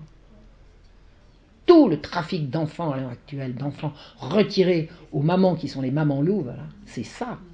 On retire des enfants des familles pour les refiler à d'autres. Toute personne a le droit de s'engager librement et avec son plein consentement dans le mariage ou dans toute autre modalité de couple civil disponible. Vous avez compris. Dans un contexte non discriminatoire et en tenant compte des capacités évolutives de l'enfant. C'est-à-dire qu'en fait, ils sont en train de dire qu'ici, que l'enfant a le droit de se marier en fonction de ses capacités évolutives. Mais un enfant n'a pas le droit de se marier. Le mariage, c'est un échange de consentement d'adultes. Toute personne a droit aux conseils et services relatifs à la reproduction. Vous avez compris ce que c'est, les services à la reproduction, c'est pour avorter. Cherchez pas. Des services pour faire des bébés, laissez tomber. C'est dans une autre civilisation avant, ça. Maintenant, les services à la reproduction, c'est pour avorter, pour avoir la pilule. Donc, services relatifs à la reproduction, l'infécondité et l'interruption de grossesse, indépendamment de la situation familiale, s'inscrivant dans un contexte non discriminatoire et en tenant compte des cas... Vous avez compris? C'est-à-dire qu'en fait, les enfants ont droit aux services relatifs à la reproduction, c'est-à-dire à l'avortement. Et ça se fait en douce, à l'infirmerie de l'école. Toute personne doit avoir accès à l'information et à l'aide nécessaire à la recherche et à l'obtention de réparation pour violation de ses droits sexuels. C'est quoi la réparation pour violation de ses droits sexuels? C'est un procès à papa ou à maman? Ça vient, hein? Ça vient. Ma mère, elle veut pas que je sorte. On va lui faire un procès. Elle viole mes droits sexuels. Toute personne a le droit de demander des comptes aux acteurs non gouvernementaux dont les actions ou omissions ont un impact sur la jouissance des droits sexuels. Alors, messieurs les prêtres, méfiez-vous là, parce que c'est vous qui êtes visés là. Messieurs les abbés, vous vous rendez compte? Les acteurs non gouvernementaux dont les actions ou omissions ont un impact sur la jouissance de ces droits sexuels. Si jamais vous osez dire à une gamine ou à un gamin d'attendre l'amour et le mariage, ah, vous empiétez sur ses droits sexuels. Ah bah si. Ah bah si. L'UNESCO, en mai 2010, alors là je vous ai raconté l'IPPF en 2008, en mai 2008, l'UNESCO a publié les principes directeurs sur l'éducation sexuelle destinés à tous les professionnels de l'enseignement. Tous les professionnels de l'enseignement ont reçu ce texte. Ils disent « Il faudra inculquer aux enfants entre 5 et 8 ans. » Entre 5 et 8 ans. Je cite, « L'individu a le droit de prendre ses propres décisions. » Pardon? L'individu, l'enfant? Ou papa et maman? Si c'est papa et maman, le mot gauche, ça ne regarde pas. Ça veut dire que tu as le droit de prendre tes propres décisions à 5 ans. Les parents et les autres membres de la famille guident et orientent leurs enfants dans leurs décisions. C'est-à-dire qu'on explique à des enfants entre 5 et 8 ans que leurs parents sont là pour les conseiller. Mais si les parents ne sont plus que les conseilleurs, qui est le décideur? Qui est le décideur? Donc les parents sont relégués au rôle de vagues conseillers occasionnels et surtout nourriciers et payeurs. Parce que alors là, on ne les loupe pas. Quand il s'agit de passer, de cracher au bassinet, les parents, on les rate pas. Ils disent « Des adultes de confiance peuvent être source d'aide et de soutien. » C'est ce qu'on raconte aux gosses de 5 ans. C'est quoi des adultes de confiance? Ça peut pas être un suborneur, un adulte de confiance. Hein? C'est qui? C'est pas noté. Et ça sera l'enfant qui choisira qui est un adulte de confiance. Vous vous rendez compte comment on sape l'autorité des parents? Mais on livre les enfants aux prédateurs, là. L'abus sexuel. Il existe des pratiques, écoutez bien, ce qu'on inculque à des enfants entre 5 et 8 ans, il existe des pratiques positives et des pratiques néfastes, qui ont une incidence sur la santé et le bien-être dans la société. Des attouchements incorrects et des relations sexuelles non désirées et imposées comme le viol sont des formes d'abus sexuels. Alors écoutez, il existe donc des attouchements corrects et des relations sexuelles désirées et non imposées. Je répète ou c'est clair? On introduit ici l'idée que si l'enfant est d'accord, il n'y aura pas d'abus. Et on parle à des enfants entre 5 et 8 ans. Et ça, c'est publié par l'UNESCO. C'est pas Marion Sigaud qui invente. J'ai eu tous les documents. Hein. Ils sont tous disponibles sur la toile. Jusqu'à ce qu'on les retire, mais... bref. Pour l'instant, ils y sont. Toute personne, sans considération de son état de santé, de sa religion, de son origine, de sa race ou de sa situation matrimoniale, peut élever un enfant et lui donner l'amour auquel il a droit. Comment ça peut élever un enfant? C'est un droit? Mais si vous avez un enfant, vous l'élevez, point. Ah, le droit d'élever un enfant, c'est l'enfant des autres. On est en train de mettre en place un trafic d'enfants. C'est clair et net. C'est clair et net. Et lui donner l'amour auquel il a droit. Ah ben l'amour, dites-moi. C'est l'amour, ça. On a donc ouvert un droit à l'adoption, un droit sur les enfants des autres, immédiatement spécifié par... Il existe des personnes qui ne sont pas capables de s'occuper d'un enfant. Bah, leur mère, par exemple. Hein? Vous avez compris? Tout le monde a le droit d'élever un enfant, mais il y en a qui ne sont pas capables. Pour information, Laurence Rossignol, qui était ministre en avril 2013, a dit « Les enfants n'appartiennent pas à leurs parents ». Alors moi je spécifie, personne n'appartient à personne. Par contre, les parents ont autorité sur leurs enfants. C'est du moins ce à quoi je crois, mais au tréfonds de moi-même. Les mamans louves, vous avez entendu parler des mamans louves, elles révèlent que des centaines de milliers de cas d'enfants sont retirés à leur famille en France. Des centaines de milliers. Ce sont des placements abusifs. C'est déchirant, c'est insoutenable. C'est insoutenable. J'ai assisté à plusieurs conférences, écoutez, de mamans louves, c'est déchirant, c'est insoutenable. C'est insoutenable. En Angleterre, on arrache les enfants pauvres des bras de leur mère à titre préventif au nom de la Charte des droits de l'enfant, le Children Act de 1989. Les droits de l'enfant, c'est le droit de vivre avec un certain nombre de conditions matérielles qui font que, madame, vous êtes en train d'accoucher, vous avez, c'est quoi, hop, on prend le bébé, au sortir du ventre de la mère, et on le place. Et la mère n'a plus que ses yeux pour pleurer. Et pendant un temps, les femmes anglaises venaient accoucher en France, maintenant c'est trop tard, la France c'est pareil. on enlève les enfants aux femmes qui sont en difficulté au lieu de les aider. En Suède, on enlève les enfants à des parents qui les ont menacés de la fessée. Si tu continues, tu auras une claque. Maman, hier, elle m'a dit, si tu continues, tu auras une claque. Ma copine, elle m'a dit que sa maman lui a dit. On dit ça devant un surveillant qui va le répéter à la directrice de l'école, qui appelle les gendarmes, et hop, le soir, le gosse y est tombé. Vous avez osé menacer votre enfant d'une fessée. Vous savez que la fessée est interdite. L'OMS, Organisation mondiale de la santé, a publié en 2010 également les standards pour l'éducation sexuelle en Europe. Préalable. La psychologie, et plus spécialement la psychologie du développement, montre que les enfants naissent sexués. Ça, c'est du Kinsey. Alors, sexué, c'est pas sexué, c'est sexuel que ça veut dire. Parce que sexué, évidemment, sexué, ça veut dire mâle ou femelle, X ou Y. Mais là, c'est sexuel. C'est-à-dire que l'OMS reprend du Kinsey immédiatement, en 2010. Children are sexual from birth, disait Kinsey. Moyennant quoi, l'éducation sexuelle doit commencer à la naissance. À la naissance, comment vous éduquez sexuellement un gosse à la naissance? En quelle langue? Avec les mains? Ou avec quoi d'autre? Hein? L'éducation sexuelle, disent-ils, est basée sur des informations précises et scientifiquement étayées. Vous avez vu la science de sexe? Écoutez, il n'y a pas autre chose que ce que je vous ai dit dans Kinsey. C'est ça la science de Kinsey. C'est les viols de centaines et de centaines de bambins. C'est ça la science. Et c'est ça qui est promu par les standards de l'Organisation mondiale de la santé.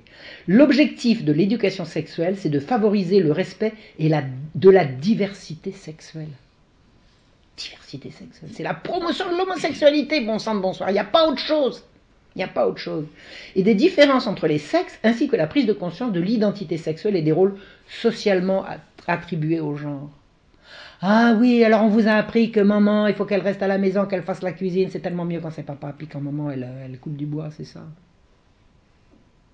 ne peut pas ficher la paix aux gosses avec ça.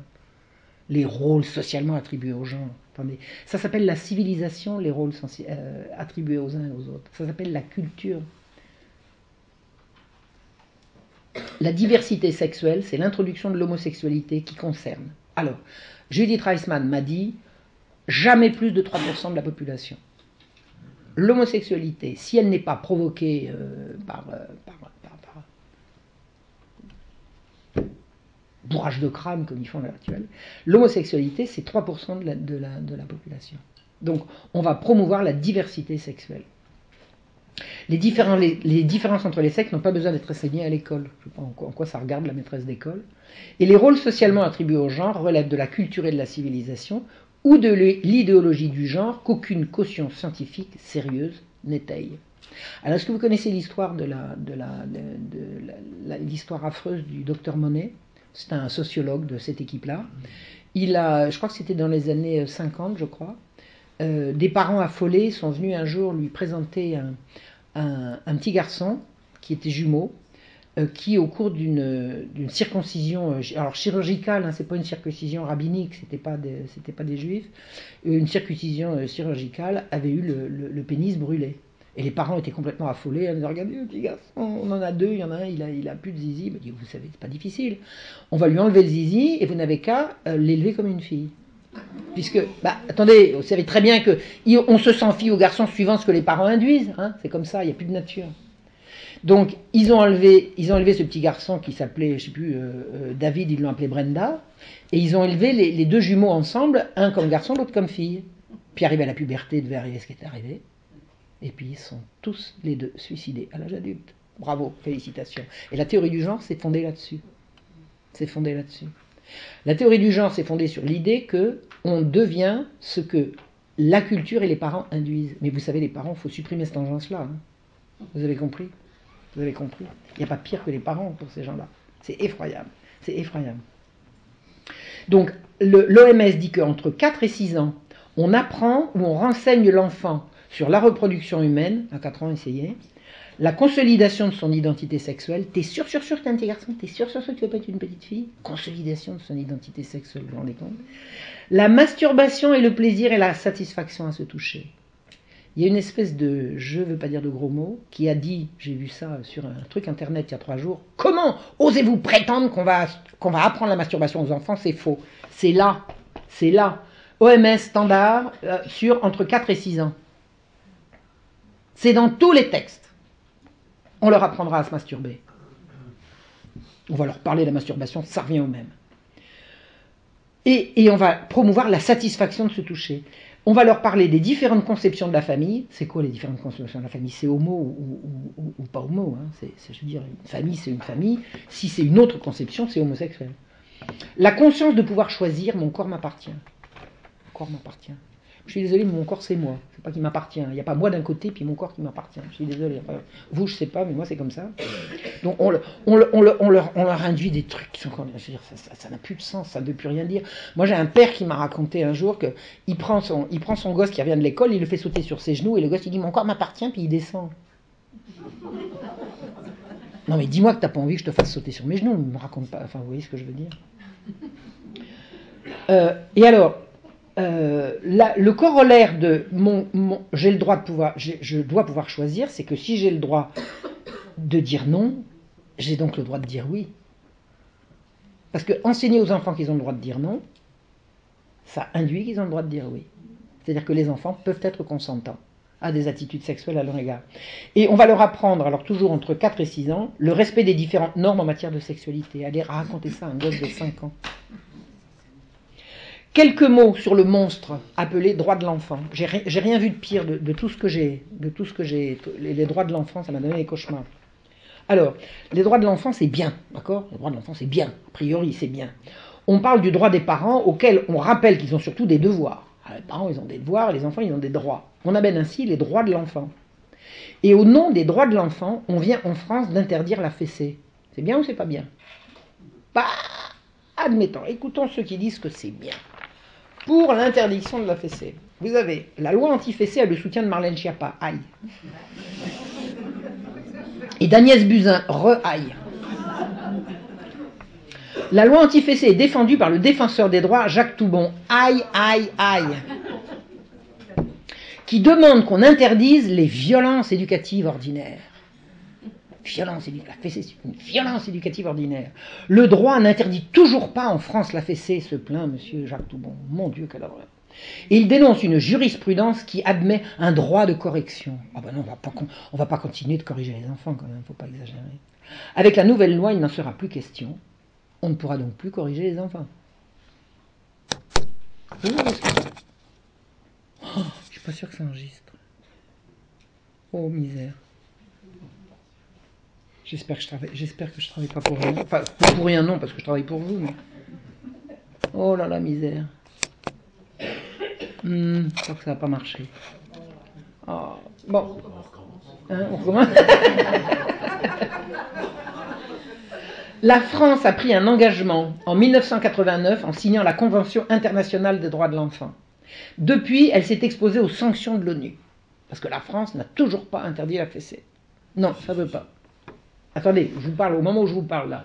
Au moment où je vous parle. Donc la loi écrite par le MoDem et soutenue par Agnès Buzyn entend rompre avec l'appréciation parfois souple de la jurisprudence d'un droit de correction. On recherche l'interdiction des châtiments corporels. Donc la France est en retard, il faut absolument qu'elle rattrape son retard.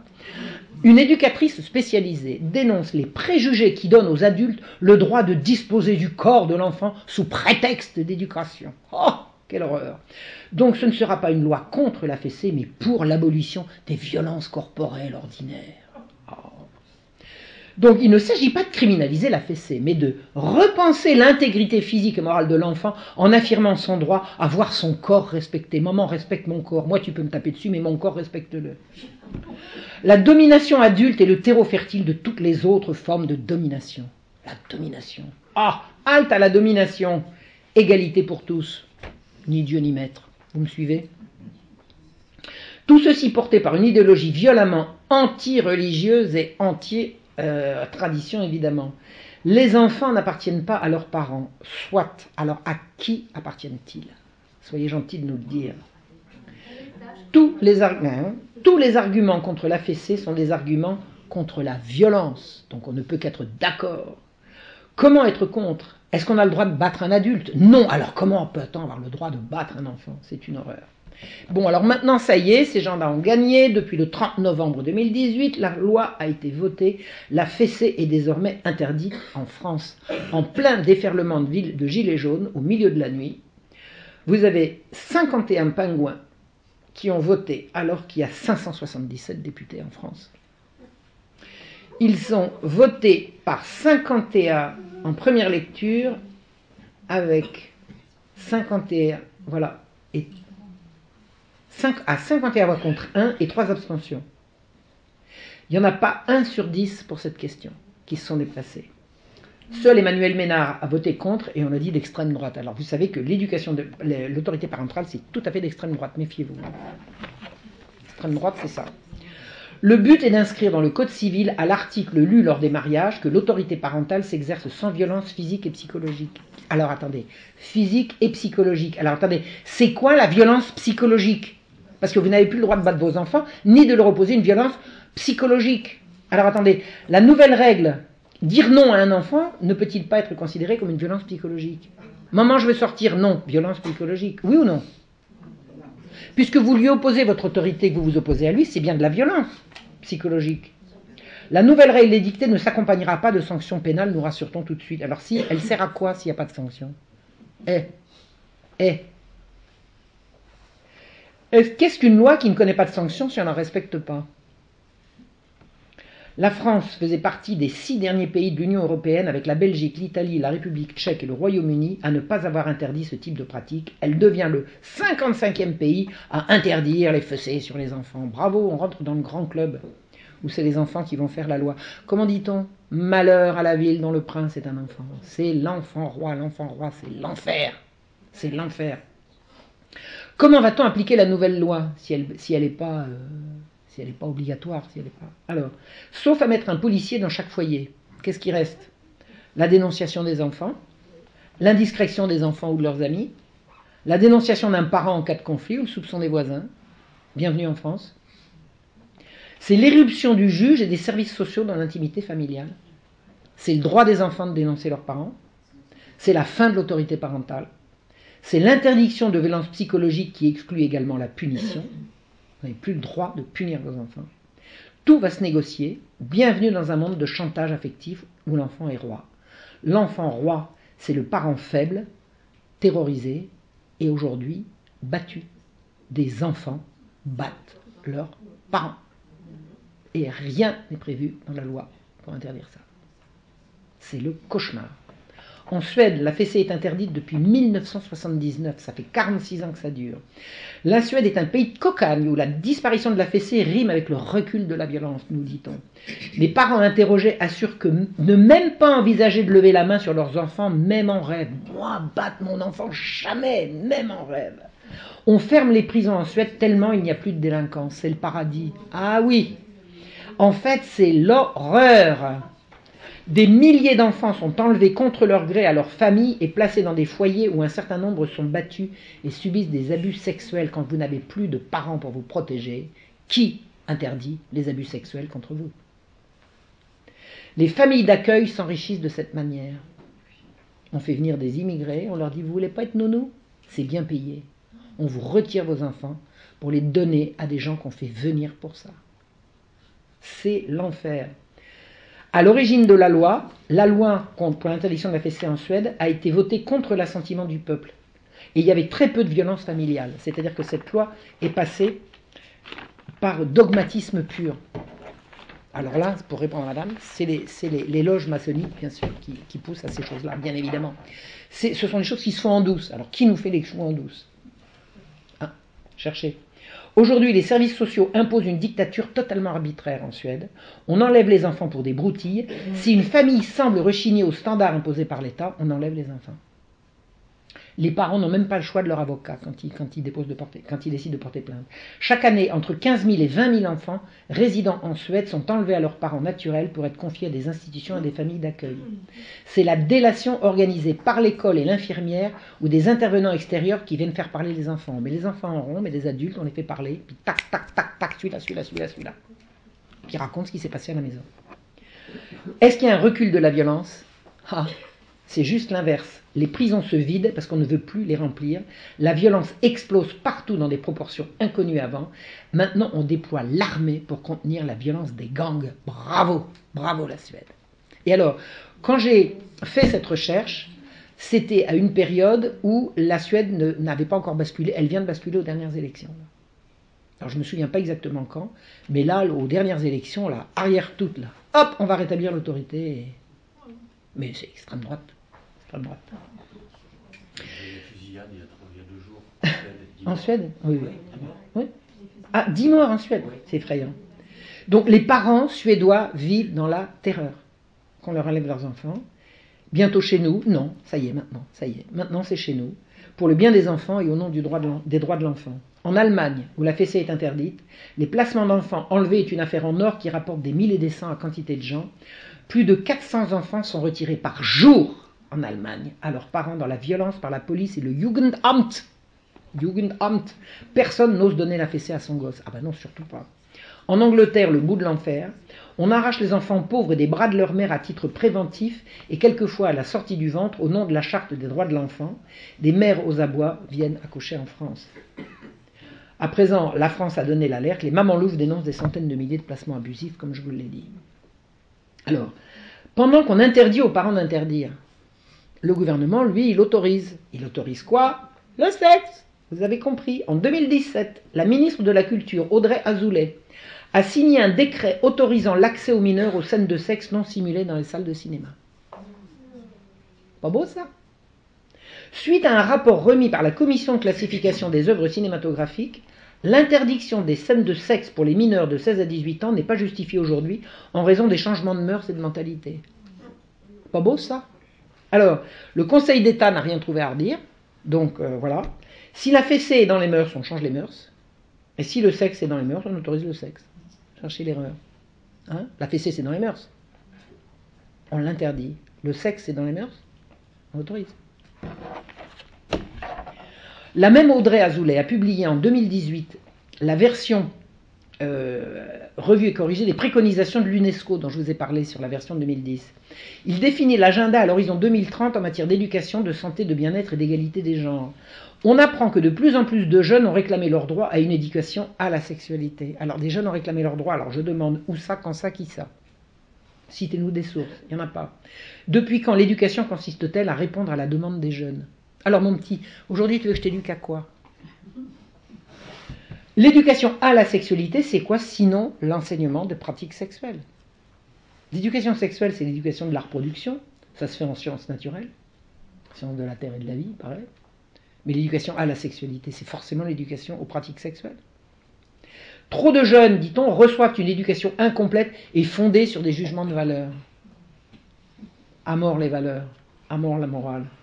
Et oui, mes braves messieurs, dames, la sexualité relève des valeurs. Pourquoi ? Parce qu'entre autres, elle implique l'autre. Oui ou non ? Non, ils veulent abolir tout ça. La sexualité, c'est le droit de jouir, donc il n'y a plus de morale. Ils ne veulent plus de morale. Donc on va donc enseigner aux jeunes des pratiques sexuelles hors de toute morale. Et c'est ça qu'on leur inculque. Vous avez le droit, c'est scientifique, vous avez le droit. La morale, pff. Et il n'existe pas de science de la sexualité. Alors ça fait des années que je suis sur le sujet. Il n'y a pas de science de la sexualité. Il y a une science de la reproduction. Le reste, c'est de l'idéologie. C'est pas de la science. On la justifie par la nécessité de protéger les jeunes contre les maladies sexuellement transmissibles, les grossesses précoces et la violence sexuelle. Mais si les jeunes jouaient à des jeux de leur âge, ils ne seraient pas confrontés à ça. C'est clair et net. La violence est justement contenue dans la pornographie, donc on ne peut pas diffuser de la pornographie pour lutter contre la violence. Enfin, je veux dire, c'est totalement l'inverse. Et la sexualisation des enfants ne peut pas être combattue par leur sexualisation, oui ou non ? Enfin, soyons un peu logiques. On dénonce dans ce nouveau rapport l'inégalité des sexes, mais elle est inhérente à la différence des sexes. Pourquoi voulez-vous abolir la différence entre les sexes ? On ne vous a rien demandé. On vous a rien demandé. Personne ne réclame l'égalité dont on nous rebat les oreilles. Vous avez déjà vu des manifestations ? Moi j'ai été gauchiste dans mon jeune temps, des manifs j'en ai vu. J'ai jamais vu des gens manifester pour demander l'égalité de quoi que ce soit. L'égalité c'est pas un critère, c'est pas un bien. On veut l'égalité, non, on nous impose l'égalité. On veut nous imposer l'égalité. On redit que l'éducation à la sexualité doit commencer avant que les jeunes soient sexuellement actifs. Ça s'appelle un crime. C'est de l'attentat à la pudeur. C'est du détournement de mineurs. C'est puni par la loi. Et c'est du Kinsey. C'est pas autre chose. Le rapport dénonce les mariages d'enfants, mais on ne les a pas attendus. On les a pas attendus. On n'a pas à marier les enfants. Les enfants ne se marient pas. Votre adulte consentant pour se marier. Qu'est-ce qu'il nous raconte? Et ils veulent lutter contre les mutilations sexuelles féminines. C'est de la discrimination, ça. Et les mutilations sexuelles masculines, on n'a pas le droit. Vous savez de quoi je parle, là? Non, je dirais rien. Même sous la torture. On promeut l'avortement sûr pour lutter contre les avortements clandestins. Alors, je voudrais faire toute petite suggestion en direction de ces gens et promouvoir la natalité. Ça leur est déjà venu à l'idée? T'es enceinte, ma chérie? Il n'est pas là? On va voir ce qu'on peut faire. On va s'y mettre, à plusieurs. On va y arriver. T'inquiète pas. Non, ça, c'est pas au programme. Ça, c'est pas au programme. Jamais. Jamais. La maternité n'est dans aucun programme de ces gens-là. Jamais, jamais, jamais. Une grossesse, ça se passe. T'es enceinte, t'avortes. J'ai fait l'expérience. J'ai voulu un jour garder un bébé. Je voulais pas du gars. Je me suis dit, j'avais raison.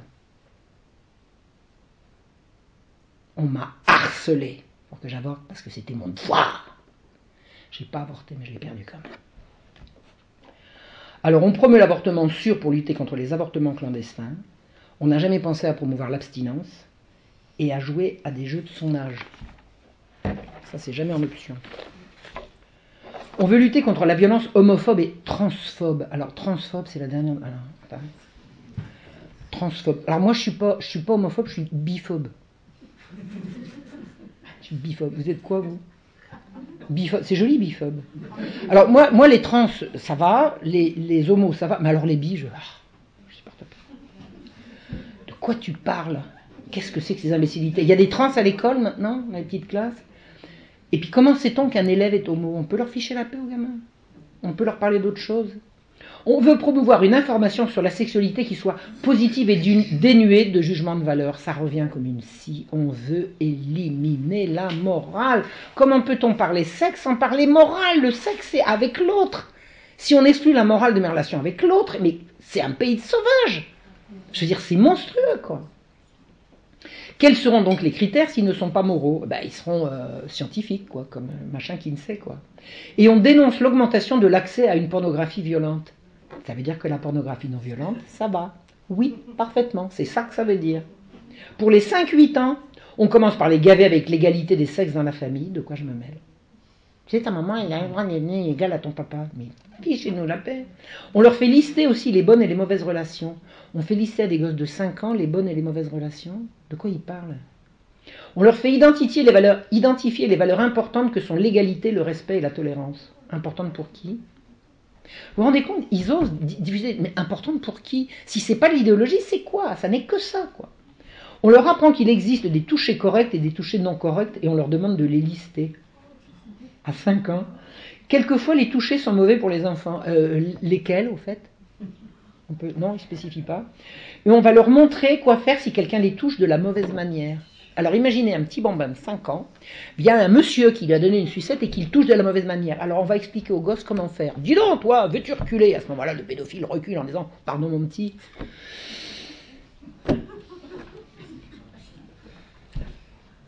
Donc si l'enfant dit non, le pédophile va lui ficher la paix. C'est ça, c'est ça. Ça implique quoi? Ça veut dire que si le pédophile y est allé et que le gosse était prévenu, c'est que le gosse était d'accord. C'est ça que ça induit. Vous imaginez, vous les voyez venir? Les enfants devront pouvoir affirmer que les gens montrent leur amour pour les autres de différentes manières, comme des baisers, des câlins et des attitudes sexuelles. Des attitudes sexuelles à des gosses de 5 ans. C'est la confusion totale. Et on essaye de leur dire qu'en ayant une attitude sexuelle, on montre son amour, tant qu'on y est. Vous voyez le glissement, ils sont pervers. Vous vous rendez compte comme c'est pervers? On va leur montrer la différence entre le sexe biologique et le genre. Alors si vous arrivez à trouver une différence là-dessus, moi, je vous paye des prunes. Il y a des tas de gens qui ont planché là-dessus. Il n'y a aucune référence scientifique à ces imbécilités. Le truc, c'est le docteur Monet, c'est ce que je vous ai raconté. Il n'y a pas autre chose. Tout le reste, c'est l'idéologie. Alors, c'est la théorie du genre qui justifie les opérations de changement de sexe, qui, jusqu'à ce qu'un certain Donald Trump décide il y a 15 jours qu'à partir de maintenant c'était niet, c'était non, on ait commencé à avoir le droit de le faire à des enfants derrière le dos de leurs parents. C'est-à-dire que les enfants avaient le droit, et ça je l'ai vu arriver dans les textes en France aussi, bon maintenant à mon avis ça va s'arrêter parce que c'est parti d'Amérique que ça s'arrête, mais il était question d'élever comme un droit de l'enfant le droit de changer de genre, même si papa et maman ne sont pas d'accord. Ça veut dire que la loi s'apprêtait à vous interdire de protéger vos enfants contre la castration. La castration. C'est ça. Un changement de genre, c'est une castration. Les 9-12 ans, les parents, éducateurs ou autres membres de la famille aident les enfants à acquérir les valeurs et les aident à prendre leurs propres décisions. À 9 ans, vos enfants, on va apprendre à vos enfants qu'ils peuvent décider contre vous. Les enfants n'ont pas à prendre des décisions, ce sont les parents qui le font. Là, ils sont en train de dire le contraire. On sape l'autorité des parents à partir de l'âge de 9 ans. C'est le programme de l'OMS. Ou est-ce que c'est l'UNESCO? C'est lequel? C'est l'OMS. Non, c'est l'UNESCO celui-là. C'est Audrey Azoulay. Hop. Ouais, c'est ça. Donc,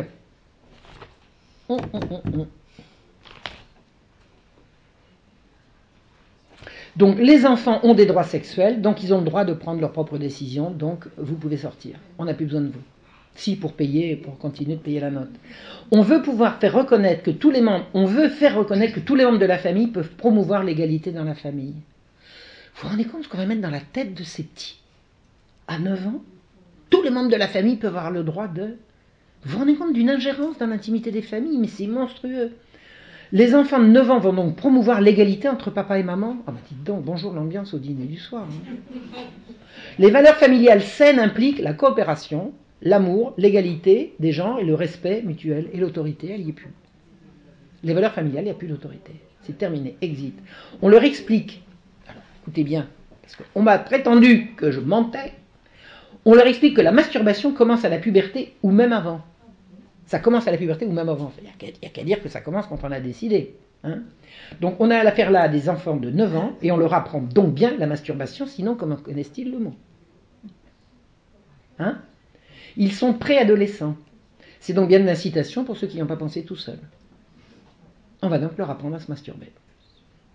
On va discuter avec eux de l'importance de décider en toute connaissance de cause d'avoir ou pas des relations sexuelles à 9 ans. On explique comment poser des préservatifs masculins et féminins pour éviter le risque de grossesse non désirée. Alors, grossesse non désirée, c'est un pléonasme. Toute grossesse est non désirée pour ces gens-là. Pas la peine de dire non désirée. Vous vous rendez compte? On va leur montrer comment enfiler un préservatif. Alors, imaginez la classe, parce que maintenant les classes sont mixtes, avec une fille qui va enfiler un condom sur un sexe en résine, avec les mômes autour qui vont lui hurler dessus. On me l'a raconté, ça. Et la gamine, elle sort de cours. Puis après ils se violent dans la cour de récré. Hein. Ça, alors, maintenant, ça arrive. Bah, attendez, on les excite, et puis après, voilà. Pour les 12-15 ans, on leur apprend à faire la différence entre les mythes et les faits en matière de sexualité. Alors, je traduis. Les mythes et les faits, c'est la morale et la science. D'accord? Les mythes, c'est la morale, et les faits, c'est la science. Alors tu crois que, mais la science dit que, c'est ça, c'est du qui sait à tire-larigot. On leur inculque que c'est à eux de décider quand et avec qui avoir des relations sexuelles. Alors c'est la validation du consentement, et à 12 ans. Hors de toute morale évidemment. Et alors on va discuter des relations sexuelles transactionnelles. Ah, vous savez ce que c'est les relations sexuelles transactionnelles? Ben, ça s'appelle la prostitution en langage clair. Maintenant, c'est devenu les relations sexuelles transactionnelles. Donc, on va discuter, qu'est-ce qu'on va dire sur la relation sexuelle transactionnelle? On va discuter des risques qu'elles impliquent. Les risques. C'est-à-dire qu'il n'y a plus de morale. Il n'y a plus de morale. C'est absolument monstrueux. Il n'y a plus d'autorité parentale pour interdire à une fille de faire la pute. Excusez-moi. Mais elle ne fait pas la pute. Elle a des relations sexuelles transactionnelles. Vous ne pouvez pas l'empêcher, ça.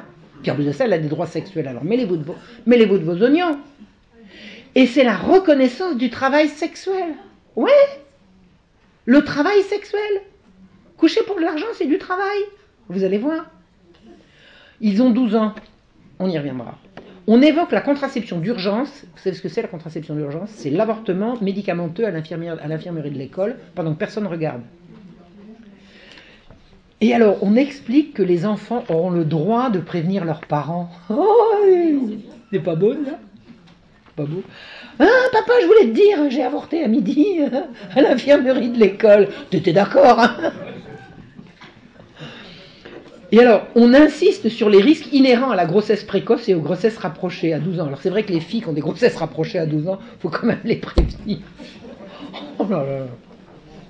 Alors, pour les 15-18 ans, il existe des relations saines et des relations malsaines. Bon, alors soyez gentils, expliquez-nous lesquelles quand même, parce que, à part les capacités évolutives de l'enfant, on reste toujours dans le flou, là. Alors, on fera reconnaître que tout le monde peut devenir parent indépendamment du genre, de la maladie, comme c'est VIH, voilà, de l'orientation sexuelle et de l'identité de genre. Et ça, c'est la GPA, ça. C'est la gestation pour autrui. Tout le monde a le droit de, indépendamment de. C'est quoi ça? Et c'est ça. C'est la validation du mariage pour tous, par l'UNESCO, par l'OMS, par tous ces gens-là.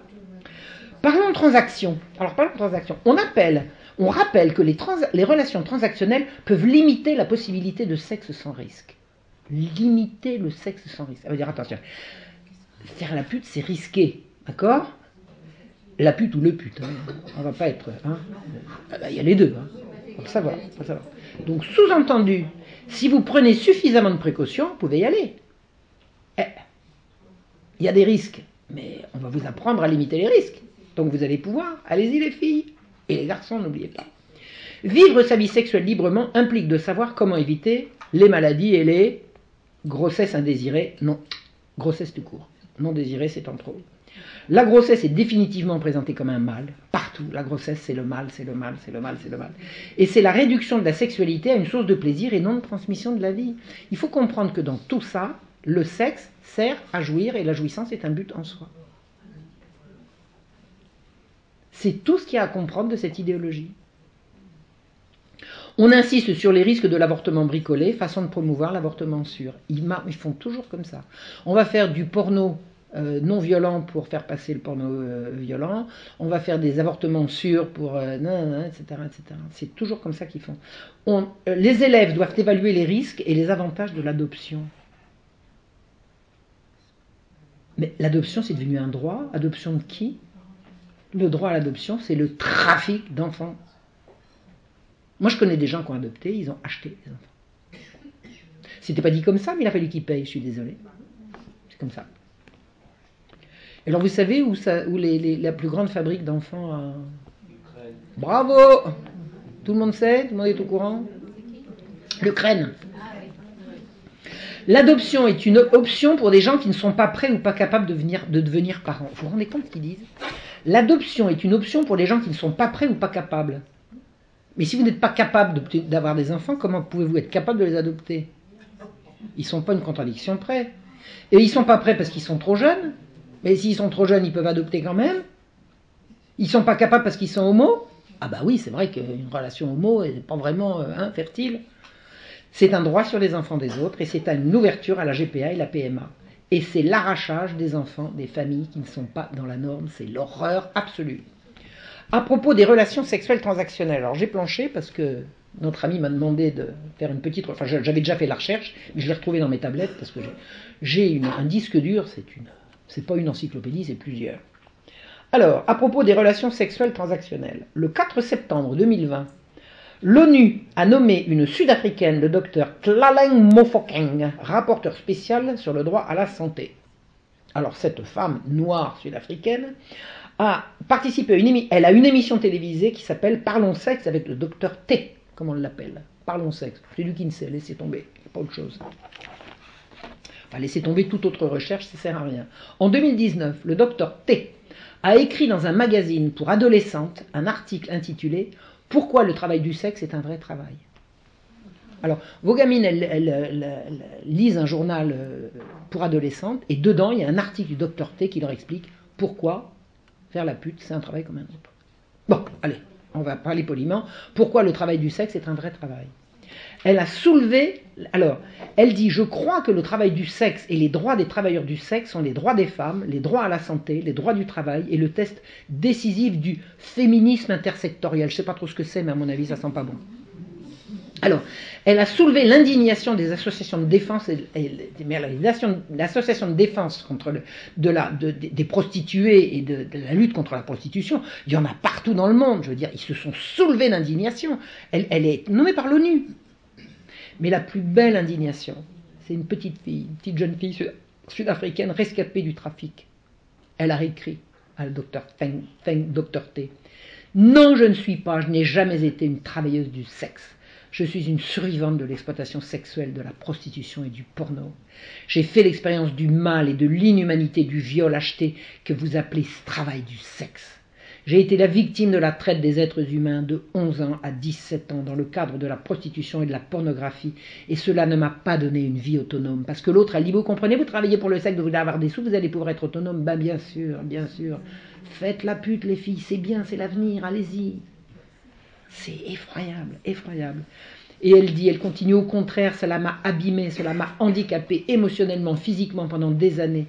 Si le docteur Mofokeng avait réellement vécu la réalité des viols quotidiens répétés, elle n'en ferait pas une promotion idéaliste auprès des adolescentes. Ça n'a pas ému le docteur T qui a continué sa promotion de la dépénalisation de la prostitution aux grandes dames des associations de défense. Et je crois qu'elle sévit toujours, cette dame. Elle sévit toujours.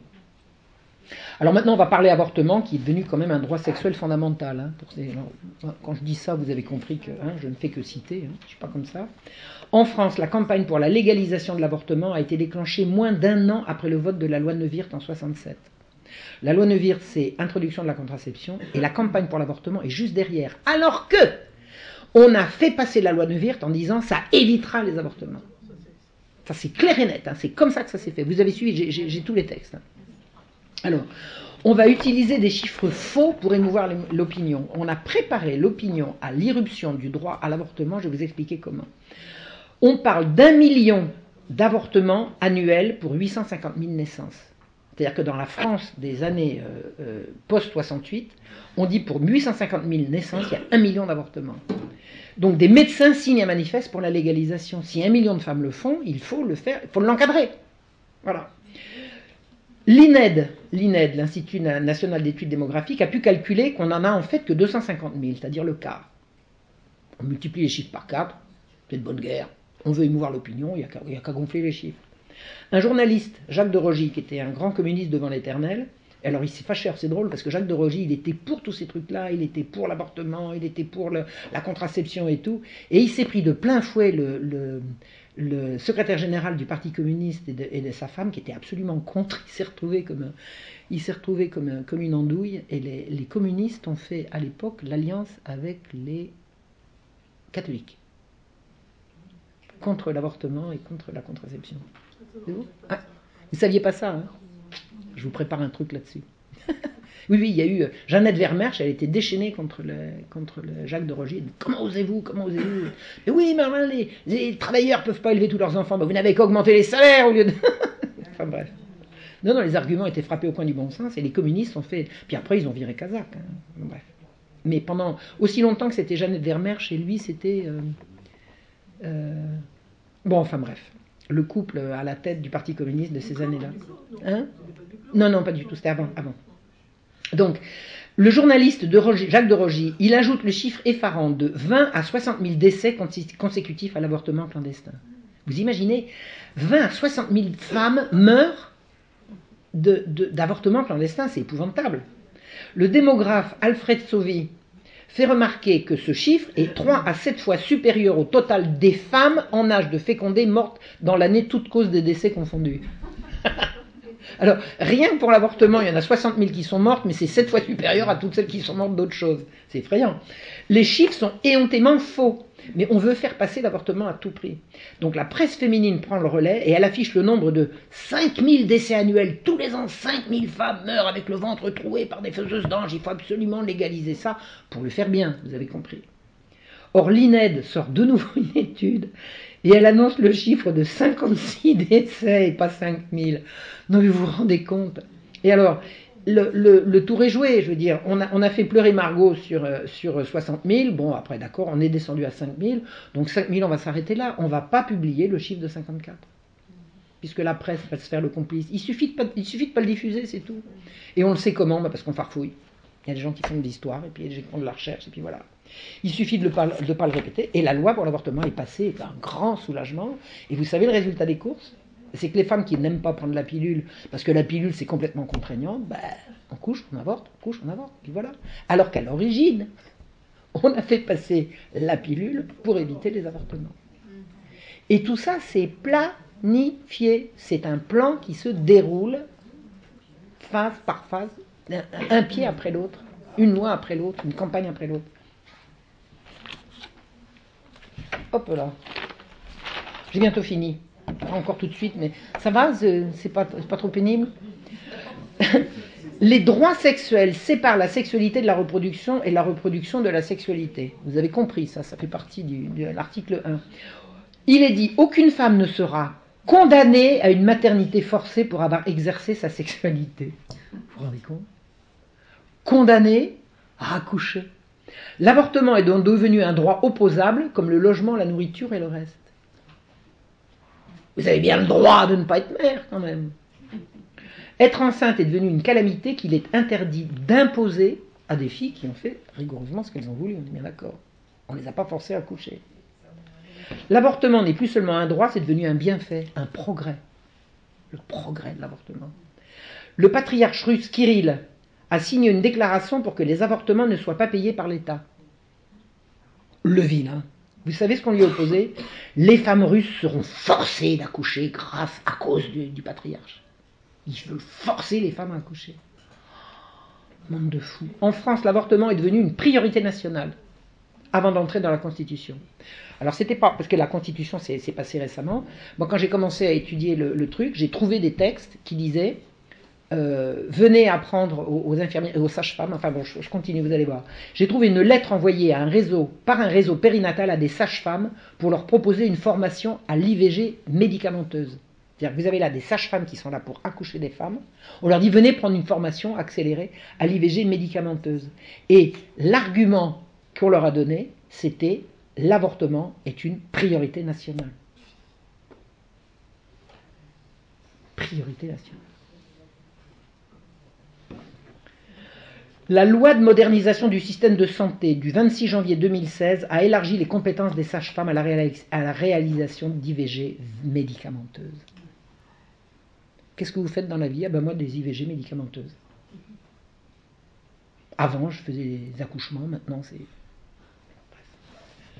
La loi permet à toute femme enceinte, y compris mineure, qui ne veut pas poursuivre une grossesse, de demander à avorter. Et l'hypocrisie bis repetita, je vous l'ai déjà dit tout à l'heure, mais vous pouvez choisir de demander leur consentement à l'un de vos parents ou à votre représentant légal, et ainsi d'être accompagné par un de vos proches dans une démarche d'IVG. Vous avez le droit de demander à votre père l'autorisation. Vous avez le droit, hein. Aucune obligation. Cependant, si vous voulez garder le secret vis-à-vis des parents, l'IVG et les soins qui leur sont liés seront pratiqués à votre seule demande et pris en charge à 100% sans avance de frais. Et en avant-marche. L'école fournira une éducation à la sexualité et les enseignants devront se former à l'avortement, c'est de ça que nous parlons. Et le ministère prévoit pour les enseignants l'acquisition de compétences et d'actions de formation sur la culture de l'égalité entre les femmes et les hommes, mais aussi une éducation à la santé sexuelle, vous avez compris. Hein, c'est pas la santé contre les rhumes et les machins. Donc, ça va être dispensé par qui, ces formations? Écoutez bien, on parle d'avortement là. Ça va être dispensé par les centres de planification et d'éducation familiale, par les établissements d'information et de consultation et de conseil familial. C'est-à-dire que ces deux établissements sont compétents en matière de planification familiale, d'éducation familiale et de conseil familial. Donc de choses qui ont à voir avec la famille. Eh bien c'est un mensonge. Ces deux organismes renvoient directement sur ivg.gouv.fr, le site du ministère de la Santé dédié à l'avortement, tout l'avortement, rien que l'avortement. C'est-à-dire qu'on appelle familial, planification familiale, organisation, éducation familiale, conseil familial, avorter, avorter, avorter, avorter. C'est ça la famille maintenant. L'énoncé des droits sexuels sont également les droits reproductifs. Nulle part n'est inscrit le droit de donner la vie et de faire des bébés. Nulle part il n'est question d'offrir aux jeunes filles et aux femmes qui se retrouvent enceintes sans l'avoir voulu de mener à terme cette grossesse et de les aider à élever leurs enfants. Cette option est d'emblée exclue. Pire, dénoncer ces droits comme relevant d'une culture de mort va bientôt relever du pénal. Laurence Rossignol, ministre des familles, c'est plus la famille, c'est les familles, bah oui, les familles, machin, homo, trans, bi, truc, etc. Et les droits des femmes, elle veut élargir le délit d'entrave à l'IVG aux sites internet qui diffusent des informations biaisées sur l'avortement dans le but de dissuader les femmes d'y recourir. C'est-à-dire qu'on va faire tomber sous le coup de la loi de dire aux filles d'attendre l'amour pour faire l'amour et d'élever avec l'élu de leur cœur le fruit de leur passion. C'est ça? On va vous mettre en prison pour avoir osé dire ça à une malheureuse gamine. J'ai fait l'expérience, je vous en ai parlé, de vouloir mener, alors j'y reviens là. J'ai fait l'expérience douloureuse de vouloir mener à terme une grossesse non désirée. J'ai cherché de l'aide partout pour surmonter les problèmes que cela posait. On m'a opposé. Le devoir d'avorter pour ne pas imposer la vie à un enfant qui ne m'avait rien demandé. Le devoir d'avorter pour ne pas gêner l'entourage. Le devoir d'avorter pour ne pas imposer un enfant à un homme qui n'en voulait pas. Le devoir d'avorter parce que j'en avais le droit. L'avortement n'est pas un droit, c'est une obligation morale et la liberté des femmes n'a rien à y voir. C'est une obligation qu'on impose aux femmes. En juillet 2015, des journalistes ont piégé aux États-Unis le docteur Deborah Nakutola de l'IPP américain, de Planned Parenthood, du planning familial américain. Ils ont fait semblant de vouloir acheter des organes fœtaux. Le docteur leur a expliqué tous les détails du prélèvement par vivisection sur des fœtus parfois à terme. Le docteur Nakutola estime à $500 ce que chaque avortement rapporte au planning familial. Vous avez compris? Et à votre avis, d'où vient le collagène qu'on met dans les crèmes de beauté?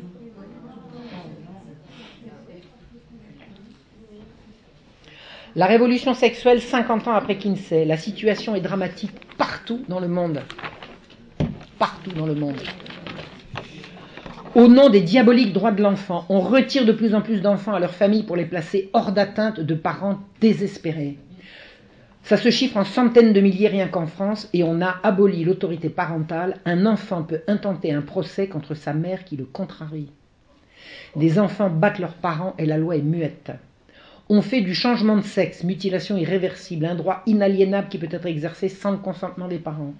Une pseudo-dénonciation des crimes du patriarcat dévirilise les hommes et les transforme les femmes en viragos. J'ai pas envie de vivre dans un monde de viragos devant lesquels des hommes tremblent. Je suis désolée, c'est pas ça pour moi, ma vision de la vie. Je veux dire, c'est fou, quoi. Debout les hommes, debout les hommes, debout les hommes. On vous aime, allez, allez. Vous laissez pas faire. Non, je vous assure, c'est la dévirilisation des hommes, c'est insoutenable. C'est insoutenable. On ne les supporte que... C'est bon, c'est pas filmé, c'est bon. Il ne fait pas bon être un homme aujourd'hui. On assomme les tout petits de sexe explicite sous toutes les formes. On leur présente l'anus comme un organe sexuel. J'ai vu ça au Québec.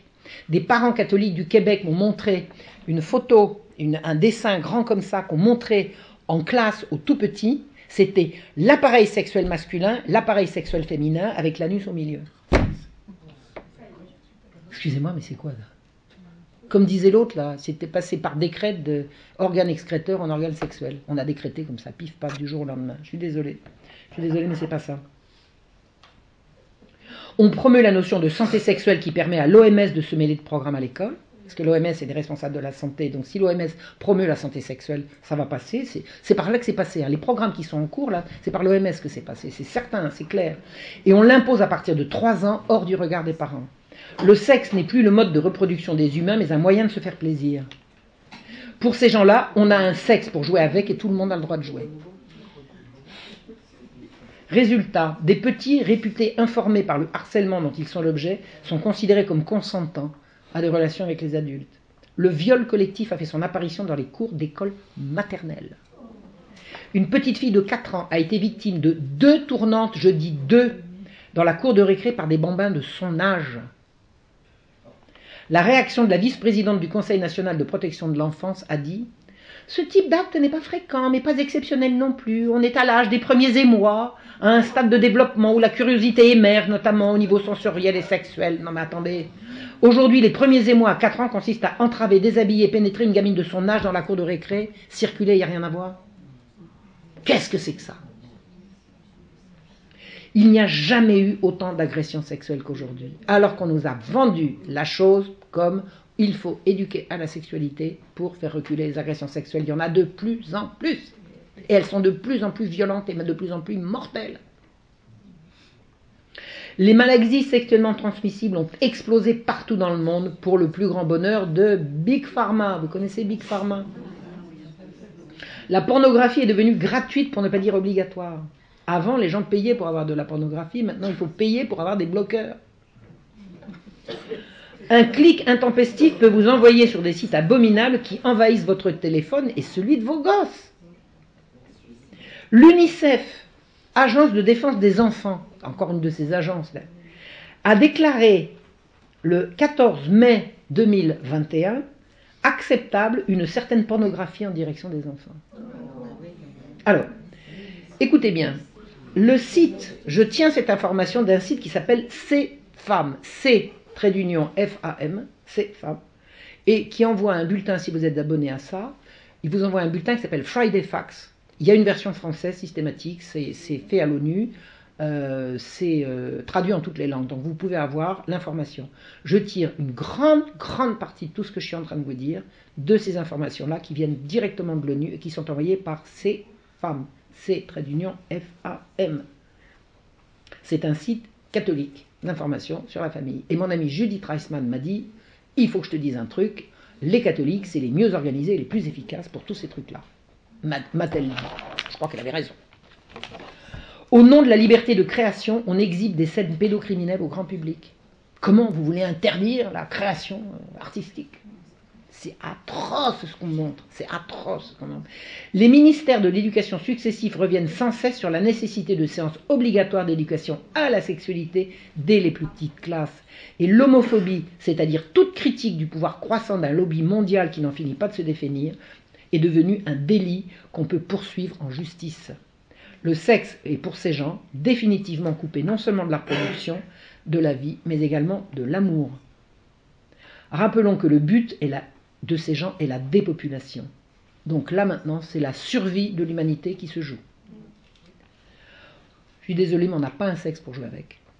On n'a pas un sexe pour jouer avec. Des générations de jeunes sont devenus analphabètes, ils ne savent plus lire. Il y en a plein qui ne savent plus lire.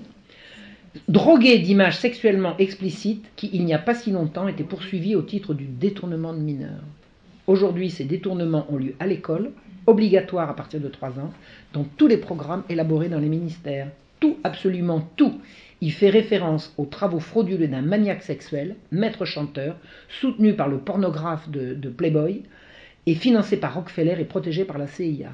Aucune commission d'enquête nulle part n'a jamais pu remettre en cause les rapports Kinsey qui servent de référence à toutes ces horreurs, mais il est encore temps de le demander. Je vous remercie.